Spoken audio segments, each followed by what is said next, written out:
من الشيطان الرجيم. بسم الله الرحمن الرحيم. ومن يعتصم بالله فقد هدي إلى صراط مستقيم. صدق الله العظيم. الصلاة والسلام عليك يا سيدي يا رسول الله. خذ بيدي قلت حيلتي أدركني. ആദരണീയരായ സാദാത്യങ്ങൾ, ഉസ്താദുമാർ, അഹ്ലുസുന്നത്ത് വൽ ജമാഅത്തിന്റെ കർമ്മധീരരായ ഉമറാക്കൾ, പ്രവർത്തകർ, പ്രിയപ്പെട്ട നാട്ടുകാർ,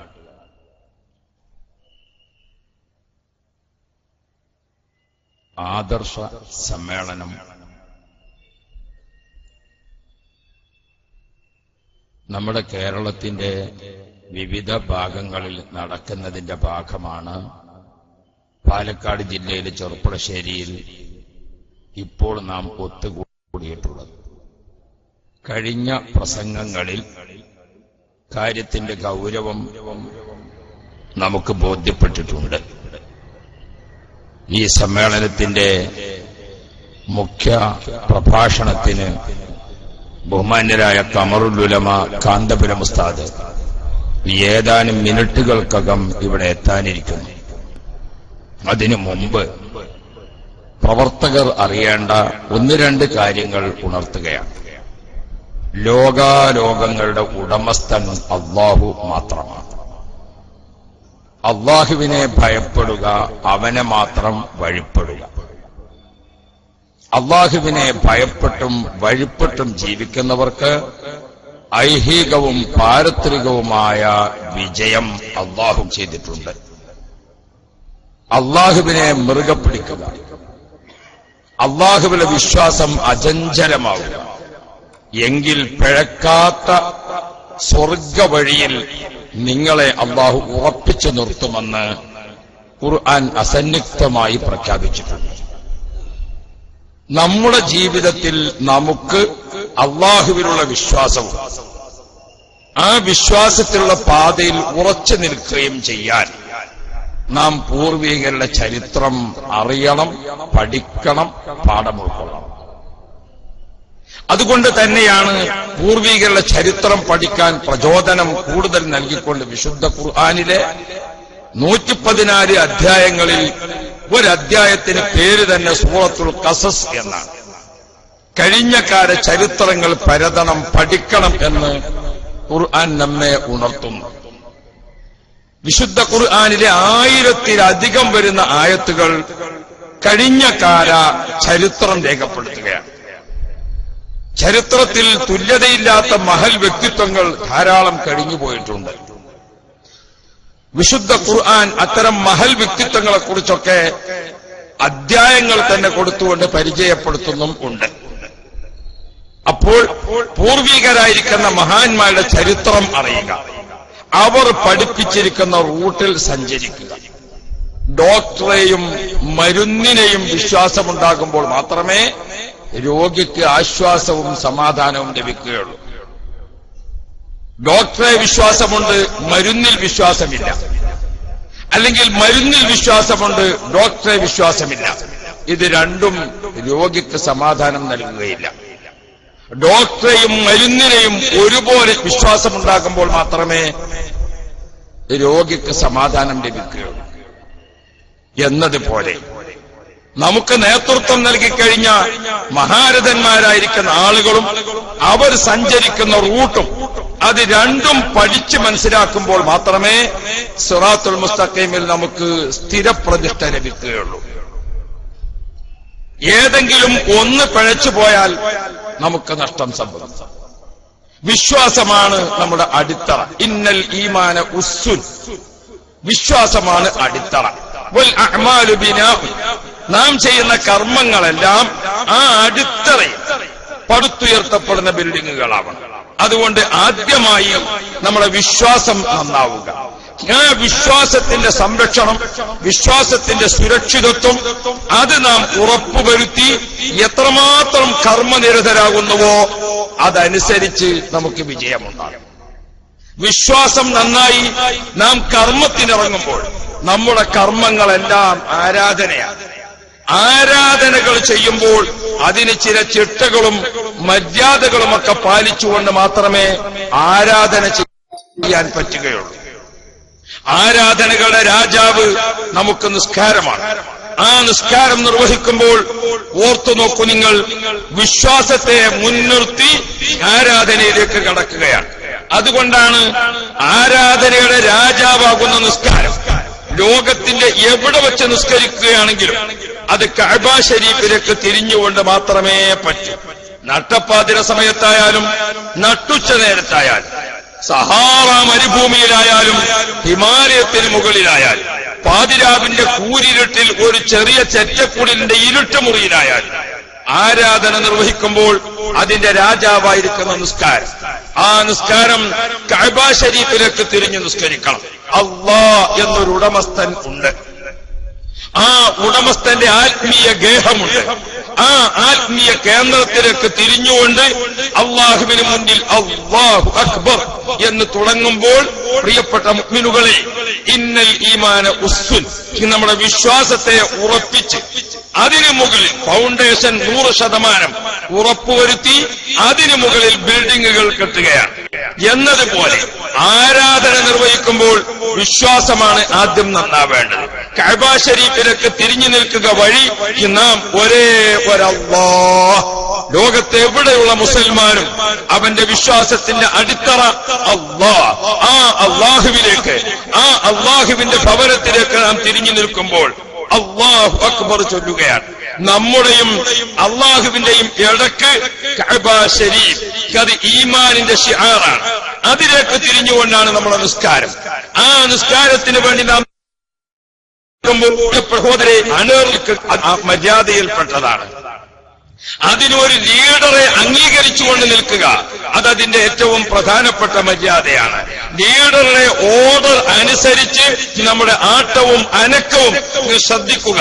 അങ്ങനെ ആരാധനയ്ക്ക് എത്രയാണ് നിബന്ധനകൾ പഠിപ്പിച്ചിട്ടുള്ളത്? ഈ ആരാധനയാണ് നാം ചെയ്യുന്ന സംഘടനാ പ്രവർത്തനം എന്ന കർമ്മങ്ങൾ. അതുകൊണ്ട് തന്നെ ഒരു സംഘാടകനെ സംബന്ധിച്ചിടത്തോളം, ഒരു സംഘടനാ സുഹൃത്തിനെ സംബന്ധിച്ചിടത്തോളം അവന് തികച്ചും ഒരു നേതൃത്വത്തെ അന്വേഷിക്കേണ്ടതുണ്ട്, ഒരു നേതൃത്വത്തെ സ്വീകരിക്കേണ്ടതുണ്ട്. ആ നേതൃത്വത്തിന്റെ നിർദ്ദേശം, ആ നേതൃത്വത്തിന്റെ കൽപ്പന, ആ നേതൃത്വത്തിന്റെ ഉപദേശം, ആ നേതൃത്വത്തിന്റെ ചിട്ടകൾ അത് 100% പാലിച്ചുകൊണ്ട് മാത്രമേ അവന്റെ കർമ്മങ്ങളെ മുന്നോട്ട് നീക്കാൻ പറ്റുകയുള്ളൂ.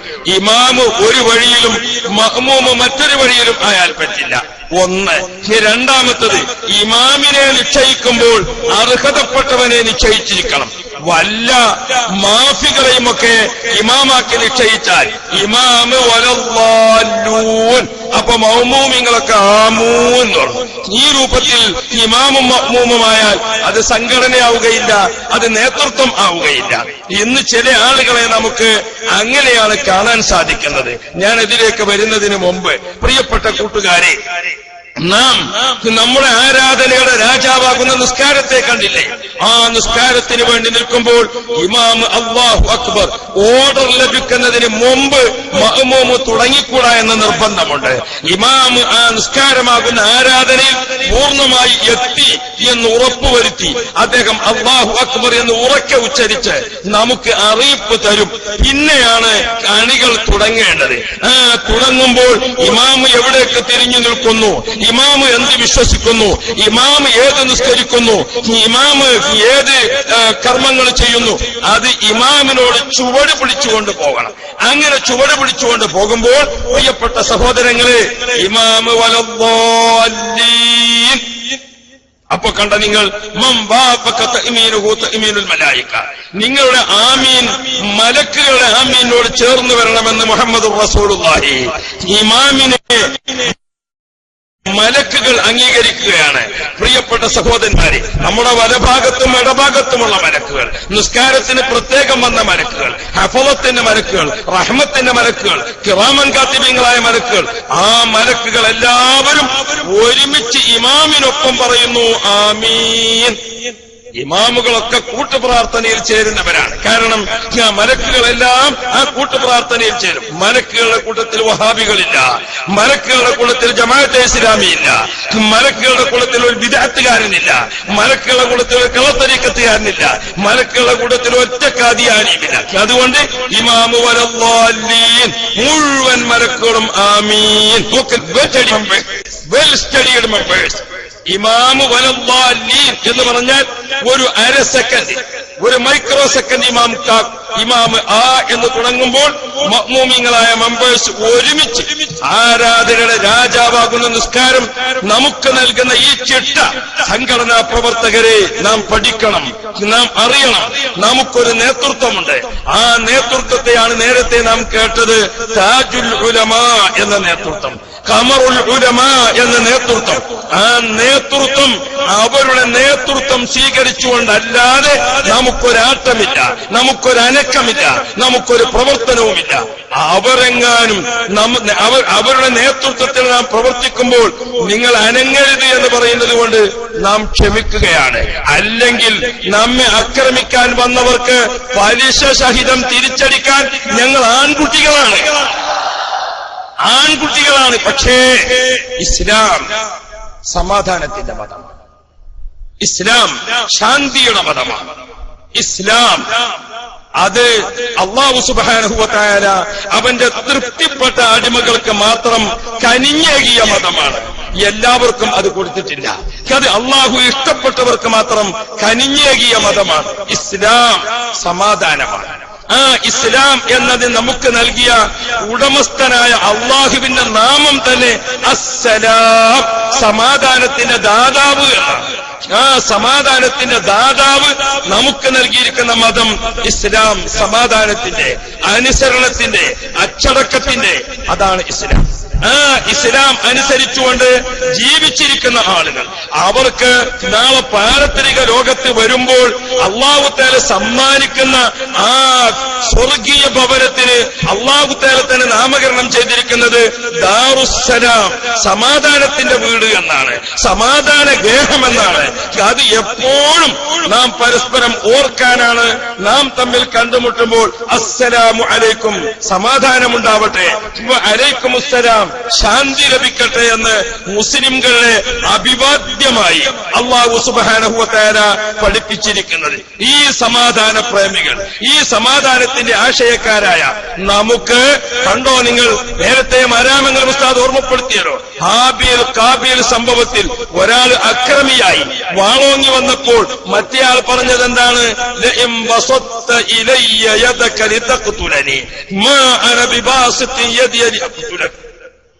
എന്നെ കൊല്ലാനല്ലേ നിന്റെ കയ്യിലുള്ള വാള്, എന്നെ വെട്ടാനല്ലേ നിന്റെ കയ്യിലുള്ള കത്തി, നീ പേടിക്കണ്ട, ഞാൻ തിരിച്ചു വെട്ടുകയില്ല, നീ പേടിക്കണ്ട, ഞാൻ നിന്നെ തിരിച്ചക്രമിക്കുകയില്ല. ഇത് നമുക്ക് ഖുർആൻ നൽകുന്ന പാഠമാണ്.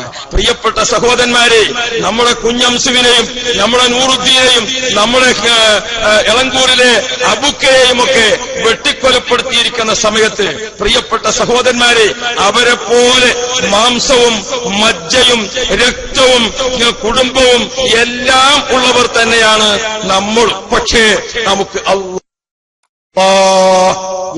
വിശ്വാസമുണ്ട്, നേതൃത്വത്തിൽ നമുക്ക് നേതൃത്വമുണ്ട്, നേതൃത്വം സഞ്ചരിച്ച മാർഗമുണ്ട്. ആ ഡോക്ടറെയും ആ മരുന്നിനെയും നാം അനുകരിക്കുന്നു.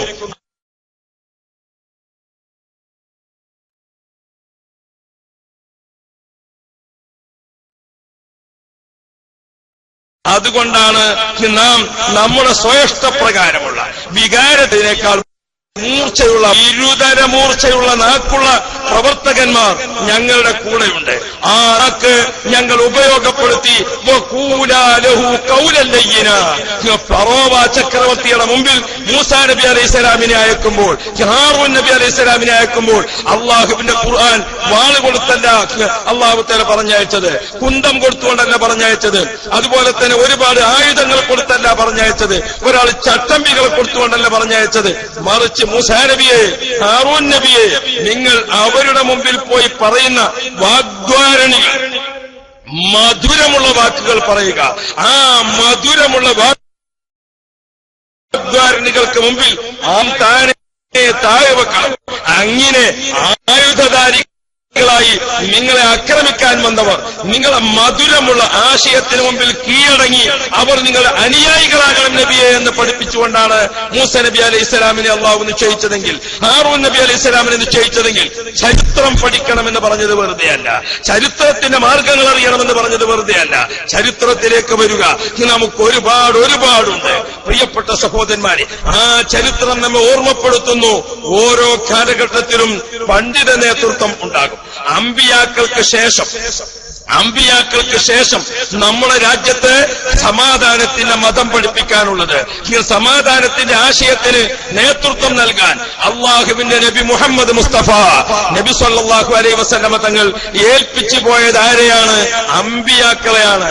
അമ്പിയാക്കളുടെ നേതാവ് മുഹമ്മദുർ റസൂലുള്ളാഹി. നബി കരീം സല്ലല്ലാഹു അലൈഹി വസല്ലമ തങ്ങൾ വിശ്വാസത്തിൽ യോജിക്കുന്നവനെ പഠിപ്പിച്ചിരിക്കുന്ന ഒരു സംഭവം എന്താണ്? അൽ മുഅ്മിനു ലിൽ മുഅ്മിനി കൽ ബുൻയാൻ. ഒരു സത്യവിശ്വാസി മറ്റൊരു സത്യവിശ്വാസിക്ക് ഒരു ബിൽഡിംഗ് പോലെ എന്ന് പഠിപ്പിച്ചിട്ടുണ്ട്. ഒരു മുഅ്മിൻ മറ്റൊരു മുഅ്മിന് ഒരു ശരീരം പോലെ എന്ന് പഠിപ്പിച്ചിട്ടുണ്ട്. ഒരു ശരീരം പോലെയും ഒരു ബിൽഡിംഗ് പോലെയും വിശ്വാസത്തിൽ യോജിക്കുന്നവരെല്ലാം ഒരുമിച്ച് സമാധാനത്തിന്റെ സ്നേഹത്തിന്റെ ആ രീതിയിൽ നിലനിൽക്കണമെങ്കിൽ എന്തു വേണം? അൽ മുഅ്മിനു ലിൽ മുഅ്മിനി കൽ മിർആത്തി. ഒരു സത്യവിശ്വാസി മറ്റൊരു സത്യവിശ്വാസിയുടെ മുമ്പിൽ കണ്ണാടി പോലെ എന്ന് പഠിപ്പിച്ചിട്ടുണ്ട്. ഓ പ്രിയപ്പെട്ട കൂട്ടുകാരെ, നിങ്ങൾക്ക് വികാരമാണ്, നിങ്ങൾക്ക് ഒരുപാട് വികാരമുണ്ട്. നിങ്ങൾക്ക് ബഹുമാനപ്പെട്ട ആഷിഖുർ റസൂൽ കുണ്ടൂർ ഉസ്താദിന്റെ കുഞ്ഞുവിനെ നിങ്ങളെ മനസ്സിലേക്ക് തേട്ടി വരുന്നുണ്ട്. നിങ്ങൾക്ക് അബ്ദുൽ ഖാദറിന്റെ സഹോദരനെ മനസ്സിലേക്ക് തേട്ടി വരുന്നുണ്ട്. നിങ്ങൾക്ക് കുഞ്ഞംസുവിന്റെ മുഖം ഓർമ്മ വരുന്നുണ്ട്. നിങ്ങൾക്ക് നൂറുദ്ദീന്റെ പുഞ്ചരിക്കുന്ന മുഖം ഓർമ്മ വരുന്നുണ്ട്. നിങ്ങൾക്ക് എളങ്കൂറിലെ അബുഹാജിയെ ഓർമ്മുന്നുണ്ട്. പക്ഷേ ആ ഓർമ്മ നമ്മുടെ രക്തത്തിന്റെ സിരകളിൽ സഞ്ചരിക്കുമ്പോൾ നമ്മുടെ മനസ്സിലവരെ ഫോട്ടോ ഇങ്ങനെ വരും നാം ഓർമ്മിക്കണം, നമ്മുടെ വികാരത്തെ നാം കീഴ്പ്പെടുത്തണം. തീർച്ചയായും പൂർവികരുടെ ചരിത്രമുണ്ട് നമുക്ക്. ആ ചരിത്രത്തിന്റെ സഞ്ചിയിൽ നമ്മൾ സഞ്ചരിക്കുമ്പോൾ നമുക്ക് ധാരാളമായി പാഠങ്ങളുണ്ട്. അതില്ലാത്ത എടുത്തുചാട്ടം നമുക്ക് പറ്റില്ല. അവിടെയാണ് മുഹമ്മദുർ റസൂലുള്ളാഹ്. നിങ്ങൾ അതൊരു ഭീരുത്വമാണെന്ന് മനസ്സിലാക്കേണ്ട. ബദർ യുദ്ധക്കളത്തിലേക്ക് സ്വഹാബാക്കൾ ഇങ്ങനെ പതുക്കെ മാർച്ച് ചെയ്തു. സമാധാനത്തിന്റെ റൂട്ടിൽ മാർച്ച് ചെയ്യാൻ ഒരുങ്ങിയപ്പോൾ ശത്രുക്കളതാ ബദർ രണാങ്കണത്തിനെ വലയം ചെയ്തുകൊണ്ട് കുതിരകളുടെ അതിശക്തമായ ഓട്ടം. ആ കുതിരകളുടെ കുളമ്പടിയിൽ നിന്ന് ശക്തമായി മണൽത്തരികൾ പൊടിപടലങ്ങൾ സൃഷ്ടിച്ചു. മനുഷ്യന്റെയും മൃഗങ്ങളുടെയും ഒട്ടകങ്ങളുടെയും കുതിരകളുടെയും പൊടിപടലങ്ങൾ നിറഞ്ഞു നിൽക്കുന്ന അന്തരീക്ഷം. ആ സമയത്ത് സർവായുധ ആഡംബരത്തോടുകൂടെ വന്നിരിക്കുന്ന അബൂജഹലിന്റെ ആളുകൾ വളരെ പരിഹാസിച്ചുകൊണ്ട് മഹാന്മാരായ സ്വഹാബാക്കൾക്ക് നേരെ പരിഹാസത്തിന്റെ വാക്കുകൾ വെച്ചുകൊണ്ട് പറഞ്ഞു, ലമ്മാദനൗ സൂഫൂഫഹും ഫഖാലു മൻ അൻതുമു യാ അയ്യുഹൽ അബ്താലു. ഓ ഭീരുക്കളെ, ഓ സാധുക്കളെ, ഞങ്ങളെ ഇന്നത് എന്ന് വളരെ പരിഹാസസ്വരത്തിൽ ചോദിച്ചപ്പോൾ ബദറിന്റെ രണഭൂമിയിലേക്ക് ഓടി വന്നുകൊണ്ട് ബഹുമാനപ്പെട്ട ഉബൈദത്ത് റളിയല്ലാഹു അൻഹുവിന്റെ നേതൃത്വത്തിൽ പറഞ്ഞു, ഉബൈദത്തും ഹംസത്തും സുമ്മ അലി അസ്മാഉനാ മശ്ഹൂറത്തു യാ സായിലി. ഞങ്ങൾ ആരാണെന്നറിയോ? മക്കത്ത് ഒരു കുടുംബത്തിൽ, ഒരു ഗ്രൂപ്പിൽ, ഒരു തറവാട്ടിൽ ഒരേ രാജ്യത്തെ വെള്ളം, ഒരേ രാജ്യത്തെ ഭക്ഷണം അതൊക്കെ കഴിച്ചുകൊണ്ട് നമ്മൾ ഒരുമിച്ച് താമസിച്ചില്ലേ? ആ ഒരുമിച്ച് താമസിക്കുമ്പോൾ നിങ്ങളെ കൂടെ നിൽക്കാൻ കഴിയാത്തതുകൊണ്ട്, നിങ്ങളുടെ അക്രമം കൊണ്ട്, നിങ്ങളുടെ അരാജകത്വം കൊണ്ട്, നിങ്ങളുടെ തമ്മാടിത്തരം കൊണ്ട്, നിങ്ങൾ വിശ്വാസത്തിൽ പഴച്ചതുകൊണ്ട് നിങ്ങളെ തറവാട്ടിൽ നിന്ന് ഇറങ്ങി വന്ന് ശക്തി നേടിയിരിക്കുന്ന ഉബൈദത്തും ഹംസത്തും അലിയുമാണ് എന്ന് ബദറിൽ ഉറക്കെ പ്രഖ്യാപിച്ചു ബഹുമാനപ്പെട്ടവർ. എന്തേ പ്രഖ്യാപിക്കാൻ? അത് അവസരം കാത്തുനിന്നതാണ്. നബി മുഹമ്മദ് റസൂലുള്ളാഹി നബി തങ്ങൾ പറഞ്ഞിട്ടുണ്ട്, നിങ്ങൾ യുദ്ധക്കളത്തിലേക്ക് പോവുകയാണെങ്കിലും സമാധാനം കൈവിടരുത്. നിങ്ങൾ റൂട്ട് മാർച്ച് അത് ഭീകരമാവരുത്. നിങ്ങൾ യുദ്ധക്കളത്തിലേക്കുള്ള റൂട്ട് മാർച്ച് കണ്ടിട്ട് കുട്ടികൾ ഭയപ്പെട്ടു പോകരുത്, സ്ത്രീകൾ പേടിച്ചു പോകരുത്, മൃഗങ്ങൾ ഓടി രക്ഷപ്പെടുന്ന അവസ്ഥ ഉണ്ടാകരുത്. നിങ്ങളുടെ ആ പോക്ക് കണ്ടിട്ട് ആർക്കും ഒരു ഭയം വരുന്നുണ്ട്. ഒരിക്കലും വെള്ളത്തടാകങ്ങൾ നശിപ്പിക്കപ്പെടരുത്, പച്ചയായ ഒരു ഇല നശിപ്പിക്കപ്പെടരുത്. ഇങ്ങനെ 42ഓളം നിർദ്ദേശങ്ങൾ നബി സല്ലല്ലാഹു അലൈഹി വസല്ലമ തങ്ങൾ യുദ്ധക്കളത്തിലേക്ക് പോകുമ്പോൾ വെച്ചിട്ടുണ്ടെങ്കിൽ യുഎൻഒ ലോകരാഷ്ട്രങ്ങളിൽ നിന്ന് ഒരു രാഷ്ട്രം മറ്റ് രാഷ്ട്രത്തെ ആക്രമിക്കേണ്ടി വന്നാൽ പ്രഖ്യാപിക്കപ്പെട്ട 30 നിയമങ്ങളിൽ 28ഉം നേരത്തെ മുഹമ്മദ് റസൂലുള്ളാഹി പഠിപ്പിച്ചിരിക്കുന്ന നിയമങ്ങളാണ് എന്ന് നമുക്ക് കാണാൻ സാധിക്കും. ആ സമാധാനം കയ്യിലുള്ളത് കൊണ്ടാണ് പ്രിയപ്പെട്ട സഹോദരന്മാരെ സ്വഹാബാക്കൾ നിർദ്ദേശം കാത്തുനിന്നത്. അച്ചടക്കമാണ് സംഘടനയുടെ അടിത്തറ. നേതൃത്വത്തെ അനുസരിക്കലാണ് സംഘടനയുടെ അടിത്തറ. പക്ഷേ അപ്പുറത്തെ അങ്ങനെ ഒന്ന് വേണ്ടേ? അപ്പുറമുള്ള ആളുകൾക്ക് അങ്ങനെ ഒന്ന് വേണ്ടേ? സമസ്ത എന്നത് കേരളത്തിൽ ആദരണീയമായ പണ്ഡിത സഭയാണ്. നമുക്കറിയുന്നത് പോലെ അമ്പിയാക്കളുടെ ശേഷം ഈ ദീൻ ഏൽപ്പിക്കപ്പെട്ടത് പണ്ഡിതന്മാരെയാണ്. ഓരോ നൂറ്റാണ്ടിന്റെയും പ്രാരംഭത്തിൽ ഒരു മുജദ്ദിദ് ഉണ്ടാകും എന്ന് ഇമാം അഹ്മദ് റളിയല്ലാഹു അൻഹു അടക്കമുള്ള മുഴുവൻ ഹദീസ് പണ്ഡിതന്മാരും പഠിപ്പിച്ചത് കാണും. ഓരോ നൂറ്റാണ്ടിനും ഒരു മുജദ്ദിദ് ഉണ്ടാകും. 1-ാം നൂറ്റാണ്ടിന്റെ മുജദ്ദിദ് ഉമർ ഇബ്നു അബ്ദുൽ അസീസ് റളിയല്ലാഹു അൻഹു, 2-ാം നൂറ്റാണ്ടിന്റെ മുജദ്ദിദ് ഇമാമുന ശാഫിഈ റളിയല്ലാഹു അൻഹു, അങ്ങനെ 5-ാം നൂറ്റാണ്ടിന്റെ മുജദ്ദിദ് ഇമാം ഗസ്സാലി റളിയല്ലാഹു അൻഹു. 10-ാം നൂറ്റാണ്ട് വരെയുള്ള മുജദ്ദിദുകളെ എണ്ണിയിട്ട് മഹാന്മാരായ ആളുകൾ പറഞ്ഞു 11-ാം നൂറ്റാണ്ട് മുതൽക്ക് മുജദ്ദിദുകൾ അവരാരാണ്? ഒരു പ്രദേശത്ത് ജീവിക്കുന്ന ആ നാട്ടുകാരാൽ അംഗീകരിക്കപ്പെടുന്ന അള്ളാഹുവിന്റെ ദീൻ ആധികാരികമായി പറയാൻ അർഹതയുള്ള ഒരു പണ്ഡിത കൂട്ടമാണ് മുജദ്ദിദുകൾ എന്ന് ഒരാൾ മാത്രമാവണമെന്നില്ല. 10-ാം നൂറ്റാണ്ടിന് ശേഷം ഒരു കൂട്ടം ഉലമ ആണ് മുജദ്ദിദ്. അത് ആ നാട്ടിലെ ജനങ്ങളാൽ അംഗീകരിക്കപ്പെടുന്ന, ജനങ്ങളാൽ ആദരിക്കപ്പെടുന്ന, ജനങ്ങൾക്ക് മതവിധി പറയാൻ ആധികാരികമായി അർഹതയുള്ള ഒരു കൂട്ടം ആളുകൾ, അവരത്രേ മുജദ്ദിദുകൾ എന്ന് പഠിപ്പിച്ചിട്ടുണ്ട്. ആ ഒരു കൂട്ടം പണ്ഡിതന്മാർ, അതാണ് സമസ്ത എന്ന 40 ആലിമീങ്ങളുടെ പണ്ഡിത സഭ. ആ 40 ആലിമീങ്ങൾ നേരത്തെ വരക്കൽ മുല്ലക്കോയ തങ്ങൾ, യാ റബ്ബ് യാ റബ്ബ്, കോഴിക്കോട് പട്ടണത്തിൽ വരക്കൽ മുല്ലക്കോയ തങ്ങൾ അവർ വീട്ടിൽ നിന്നിറങ്ങി ബഹുമാനപ്പെട്ടവരിങ്ങനെ നടക്കുമ്പോൾ ജാതി മതഭേദമന്യേ എല്ലാ ആളുകളും ആദരവോടുകൂടെ എഴുന്നേറ്റ് നിൽക്കുന്നു. ബഹുമാനപ്പെട്ടവർ ബ്രിട്ടീഷുകാരന്റെ കോടതിയിലേക്ക് അങ്ങോട്ട് കയറിച്ചെന്നാൽ അംഗീകരിക്കപ്പെട്ട കാളിയാണ് വരക്കൽ മുല്ലക്കോയ തങ്ങൾ. ബ്രിട്ടീഷുകാരന്റെ കോടതിയിലേക്ക് കയറിച്ചെന്നാൽ ജഡ്ജിയും മറ്റുള്ളവരും എഴുന്നേറ്റ് സ്വീകരിച്ച് കസേരയിട്ട് കൊടുക്കുന്നു. ആ വലിയ മഹത്വത്തിന്റെ നേതൃത്വത്തിലാണ് സമസ്ത എന്ന പണ്ഡിത സഭ വന്നത്. ആ പണ്ഡിത സഭയിൽ 40 ആലിമീങ്ങൾ, അവര് മുജദ്ദിദുകളാണ്. അവര് മൂസാ നബിയുടെ സ്ഥാനത്താണ്, അവര് ഈസാ നബിയുടെ സ്ഥാനത്താണ്, അവര് ഇബ്രാഹിം നബിയുടെ സ്ഥാനത്താണ്. പ്രിയപ്പെട്ട മുഅ്മിനീങ്ങളെ, ആ പാരമ്പര്യം കാത്തു സൂക്ഷിച്ചുകൊണ്ട് പോന്ന സമസ്ത എന്ന പണ്ഡിത സഭ ഇന്ന് ആരാണെന്നറിയാമോ? ബഹുമാനപ്പെട്ട കണ്ണിയത്തുസ്താദ് ഹയാത്തുള്ളപ്പോൾ അവിടുത്തെ പ്രിയപ്പെട്ട ശിഷ്യൻ, അവിടുത്തെ എല്ലാവിധ അംഗീകാരവുമുള്ള ശിഷ്യൻ, ബഹുമാനപ്പെട്ട കോട്ടുമൽ ഉസ്താദിനെ പോലുള്ള, അതേപോലെ തന്നെ വാണിയമ്പലം അബ്ദുറഹ്മാൻ മുസ്ലിയാരെ പോലുള്ള വലിയ പർവ്വതതുല്യരായ ആലിമീങ്ങളൊക്കെ ഉള്ളപ്പോൾ തന്നെ സമസ്തയുടെ ഉപാധ്യക്ഷനായി നിയമിക്കപ്പെട്ടത് താജുൽ ഉലമ ഉള്ളാളത്തെ തങ്ങളാണ്.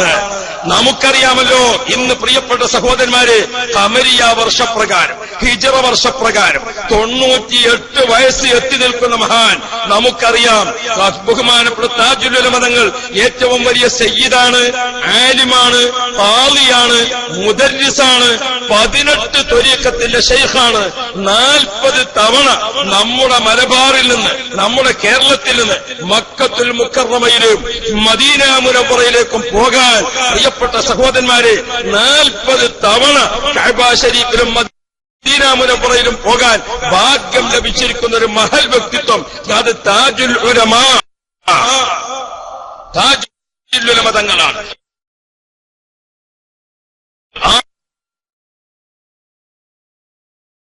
താജുൽ ഉലമ തങ്ങൾ ഖാദിരിയ്യ ത്വരീഖത്ത്, നക്ഷബന്ദി ത്വരീഖത്ത്, റിഫാഇയ്യ ത്വരീഖത്ത്, ശത്താരിയ്യ ത്വരീഖത്ത്, കലന്തരിയ്യ ത്വരീഖത്ത് തങ്ങൾ തുഹഫ അടക്കമുള്ള ഗ്രന്ഥങ്ങൾ അത് കാണാതെ ദർസ് നടത്താൻ സാധിക്കുന്ന പണ്ഡിതനാണ്. ആ പണ്ഡിതനെയാണ് ബഹുമാനപ്പെട്ട സമസ്തയുടെ ഉപാധ്യക്ഷനായി നിശ്ചയിച്ചത്.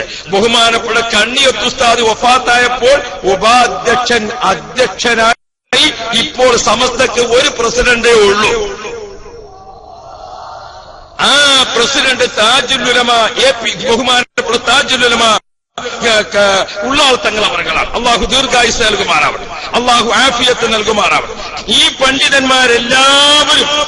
പണ്ഡിതന്മാരെല്ലാവരും ഉള്ളപ്പോൾ ഇന്ന് അപ്പുറത്തുള്ള ആളുകൾ നേരത്തെ നിങ്ങൾ കേട്ടതുപോലെ ഇഷ്ടം പോലെ തല വെച്ചുകൊണ്ട് എല്ലാ സ്ഥലത്തും ഇങ്ങനെ ബാനറുകൾ കാണാം, ഫ്ലക്സുകൾ കാണാം.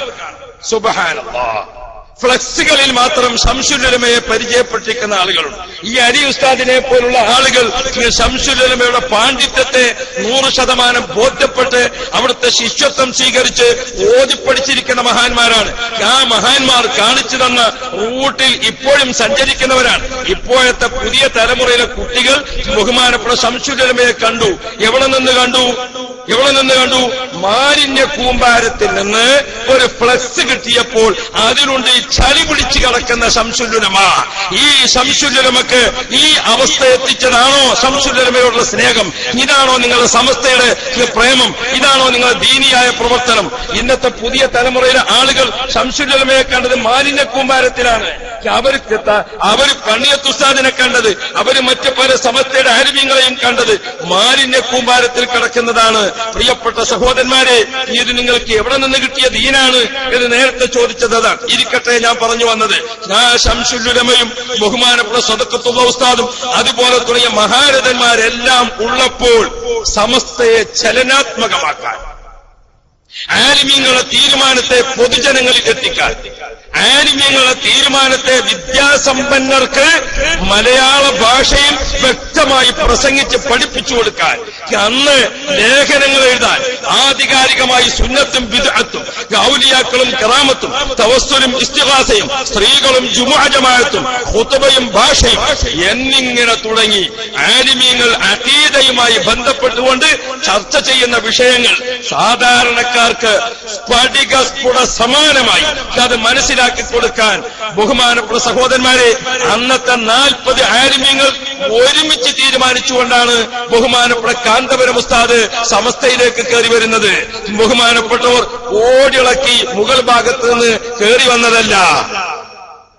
സമസ്തയിലേക്ക് കാന്തപുരം ഉസ്താദ് കടന്നു വന്നത് പ്രിയപ്പെട്ട മുഅ്മിനീങ്ങളെ ഇത്രയും വലിയ ആലിമീങ്ങൾ, ആ ആലിമീങ്ങൾ എല്ലാവരും കൂടി എങ്കിൽ ആ കാര്യം ചെയ്യാൻ കാന്തപുരമാവട്ടെ, ആ പ്രസംഗം ചെയ്യാൻ കാന്തപുരമാവട്ടെ, ആ കാര്യം വിശദീകരിക്കാൻ മന്ത്രിമാരിലേക്ക്, MLA-മാരിലേക്ക്, വിദ്യാസമ്പന്നരിലേക്ക്, ആരിലേക്കും കയറിച്ചെല്ലാൻ അത് കാന്തപുരമാവട്ടെ എന്ന് തീരുമാനിച്ചത് അദ്ദേഹത്തിന്റെ പാണ്ഡിത്യം കൊണ്ടാണ്, അദ്ദേഹത്തിന്റെ വ്യക്തിത്വം കൊണ്ടാണ്, അദ്ദേഹത്തിന്റെ കഴിവ് കൊണ്ടാണ്. ആ കഴിവ് സമസ്തയുടെ കഴിഞ്ഞകാല ആലിമ്യങ്ങൾക്ക് ബോധ്യപ്പെട്ടു. അങ്ങനെ ശംസുൽ ഉലമ ഇരിക്കുന്ന നേരെ അപ്പുറത്തെ കസേരയിൽ ജോയിന്റ് സെക്രട്ടറിയായി ഇരിക്കാൻ അന്ന് മുതൽക്ക് ഭാഗ്യം ലഭിച്ചു പോന്നു ഷെയ്ഖുന കാന്തപുരം ഉസ്താദിന്. ഇപ്പോൾ ശംസുൽ ഉലമ ഇല്ല. ജോയിന്റ് സെക്രട്ടറിയുടെ കസേര ജനറൽ സെക്രട്ടറി ആയിട്ടുണ്ട്.